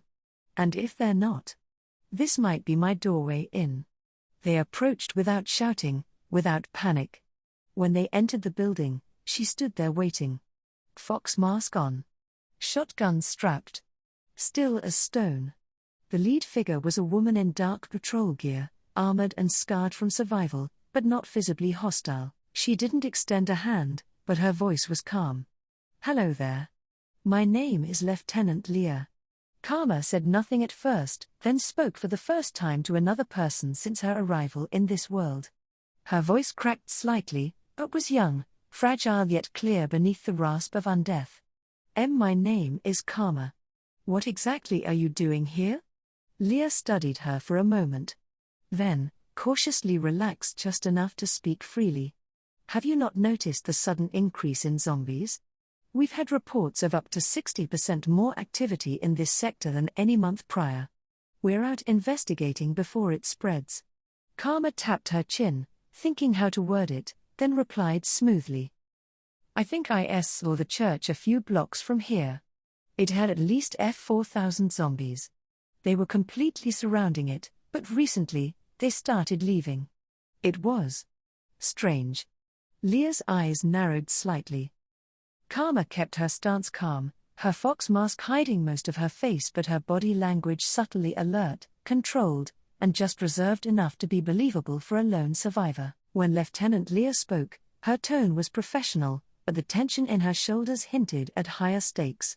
Karma reached into her bag and retrieved a laminated map, tugged neatly from the narrow storage flap labeled Maps, Civilian Grid. She unfolded it and pointed precisely at a ruined block a few kilometers out. Here. The church is here, she said, her voice steady but still carrying that raspy edge. Leah leaned closer to examine the map.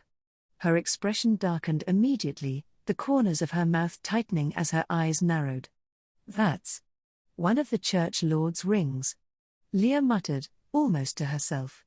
Then she asked. Did you happen to see an extra tall, unusually strong undead around the church? Karma blinked. The question hit close, but she stayed composed, shaking her head slowly. No. Just the crowd. Thousands of them, all focused on the church. Leah stared at her for a moment longer, as if weighing truth from falsehood, then nodded slightly. It's not safe out here, something big might have moved or will move. We're out scouting for supplies and survivors. Would you like to join us? Karma took a moment before nodding, quickly calculating. This was the perfect opportunity: integration, information, possibly shelter or credits. But then she remembered the dead clan base and how much she could capitalize on it. She could drip feed it, milk its value over weeks, but she wasn't that patient, and her goals were larger than nickel and dime gains. Actually, there's something else, she added, pointing to another part of the map. I saw a group of about 15 zombies chase some scary-looking bandits into this area, into a tunnel entrance near a trash pile. They didn't come back out. But the zombies did. Covered in blood. She let the weight of that sink in. Leah's brow furrowed. Do you know who the group was? Karma tilted her head, letting the illusion of thought play out. Then she tapped her temple. Dead something? Death Clan? Raiders Clan? Looked like they had gear, but not the good kind, but their base is hidden under a dumpster in a sewer. The reaction was immediate. Leah's eyes widened in recognition, and one of the civilians actually gasped. Do you mean the dead clan raiders? Leah asked sharply. Karma simply nodded once. That set off muffled cheers and gasps among the soldiers and civilians. The name clearly carried weight, and so did the confirmation of their demise. Karma leaned in, curious. Were they really that bad? Leah didn't even hesitate. That's putting it lightly. But we'll talk about that another time. We need to move. That hideout may have value. If there's a tunnel lid like you said, we'll verify it and plan a sweep, when we're not carrying 6 unarmed people. She turned to one of her soldiers, quietly instructing them to mark the location and plan for a future operation. Then Leah walked up to Karma again and knelt slightly, face now level with the masked girls. "Can I see your wrist, please?" Karma didn't flinch. She lifted her arm, palm up. The titanic growth power, while deactivated, it still pulsed softly in her heart, maintaining a false heartbeat. The illusion was near perfect. Her skin, slightly cool but not inhuman, matched the ambient temperature. The veins under her wrist even shifted faintly, mimicking vascular flow. Leah held her wrist gently for a few seconds, checking pulse and skin tension. She narrowed her eyes. Then nodded once. "Thanks. You check out. Sorry for testing you, but Therese been reports of intelligent zombies appearing." Then came the choice. You can either join the front squad for defense, or stick with the civs in the middle. We've got 6 others, mostly scavengers or stragglers. Your gear's good, and you've clearly survived out here, so your call. Karma stood still for a moment, shotgun strapped across her back, fox mask staring blankly. Then she nodded. "I'll help at the front." Leah nods and assigns her a position protecting near the middle. She then began giving orders to split the group, where she would investigate the church and raiders' hideout. Without much ceremony, they split up as the main group heads back towards the city. Karma walked at the edge of the group, her shotgun loose in her hands, her gaze steady beneath the fox mask. Assigned to guard the perimeter, she remained quiet, listening and observing with the detachment of a shadow, present, but unreadable. The group moved cautiously through the streets, weaving between debris-filled alleys and shattered storefronts. The non-combatants in the center, mostly younger people, whispered among themselves. Their words were muffled and cautious, but a few couldn't help themselves. Karma quickly noticed. They were clearly students, or had been. Their tones carried that naive eagerness, the kind that didn't come from hardened survivors. They spoke about the city with reverence and fear, and when they saw even the corpses of undead, their eyes widened like they hadn't yet gotten used to the death-soaked world. Their behavior made it clear they had come from a bunker, or a well-supplied shelter. Somewhere they didn't have to look monsters in the face every day, somewhere soft. The rest of the group, in contrast, was quiet. Hardened. Their eyes moved more than their mouths. Karma recognized the signs: solo backgrounds, grief survivors, real-world burned-in pragmatists. They knew the cost of speaking too soon, or saying the wrong thing. Karma's thoughts couldn't help but recall the stories of the apocalypse from her past world. Gunfire rattled out ahead, sharp and clean. The front squad had engaged something, but no alarm followed. Just another cleared threat. They were headed toward the reclaimed zone, a city remnant that had survived, been fortified, and turned into a central hub. The students said it had only been 2 years since the end of the world. Lieutenant Leah had split off, leaving to confirm Karma's report about the dead clan raider base. Command now fell to her second-in-command, a man cut from the same military cloth, but far less concerned with morale. He focused on the path, direction, patrol spacing, not people. They moved for 6 hours, sticking to smaller roads, skirting around heavy zombie presence. The city's edge loomed closer, and eventually, they reached a vantage point where they could see it. And it was massive. The walls stretched high, at least 50 feet, wide enough to house sentries, reinforced with scrap metal, old concrete, sandbags, and even what looked like reclaimed industrial plating. The place was more fortress than city, and despite the crude edges there were signs of new wall foundations being extended. It was functional. Alive. Though city was a stretch. From what Karma could see, it was more of a town, surrounded by camps and outposts on the outer ring. Shantytowns, really, tents, tarps, Lean-to sheds built from debris. One of the students finally asked, "What are all those tents? Why are they outside the wall?" The soldier responded with no emotion. "They're survivors who didn't provide enough to the city's growth. Still safer than the ruins." The students went quiet. That answer shut down any hopeful ideas of justice or equality. Karma felt nothing. To her, it was practical. Shelter wasn't free in a dead world. XP wasn't free either. She understood value. And she intended to have it. An hour later, they reached the main gate. Steel plating, welded supports, guard towers with scoped rifles. The area was manned, tight, and orderly. As they approached, the second-in-command gave a short wave and called out, "Unit 6 returning." Survivors recovered. There was a moment of stillness. Then a sharp reply. "Gate open." With a hiss and groan, the metal wall split, parting just wide enough for the group to pass. And just like that, Karma entered the city. For the first time since arriving in this world, she was inside the walls of the living. Surrounded by order. By rules. By people. And now, she would begin her next phase. Not as a predator in the wild. But as a ghost among the living.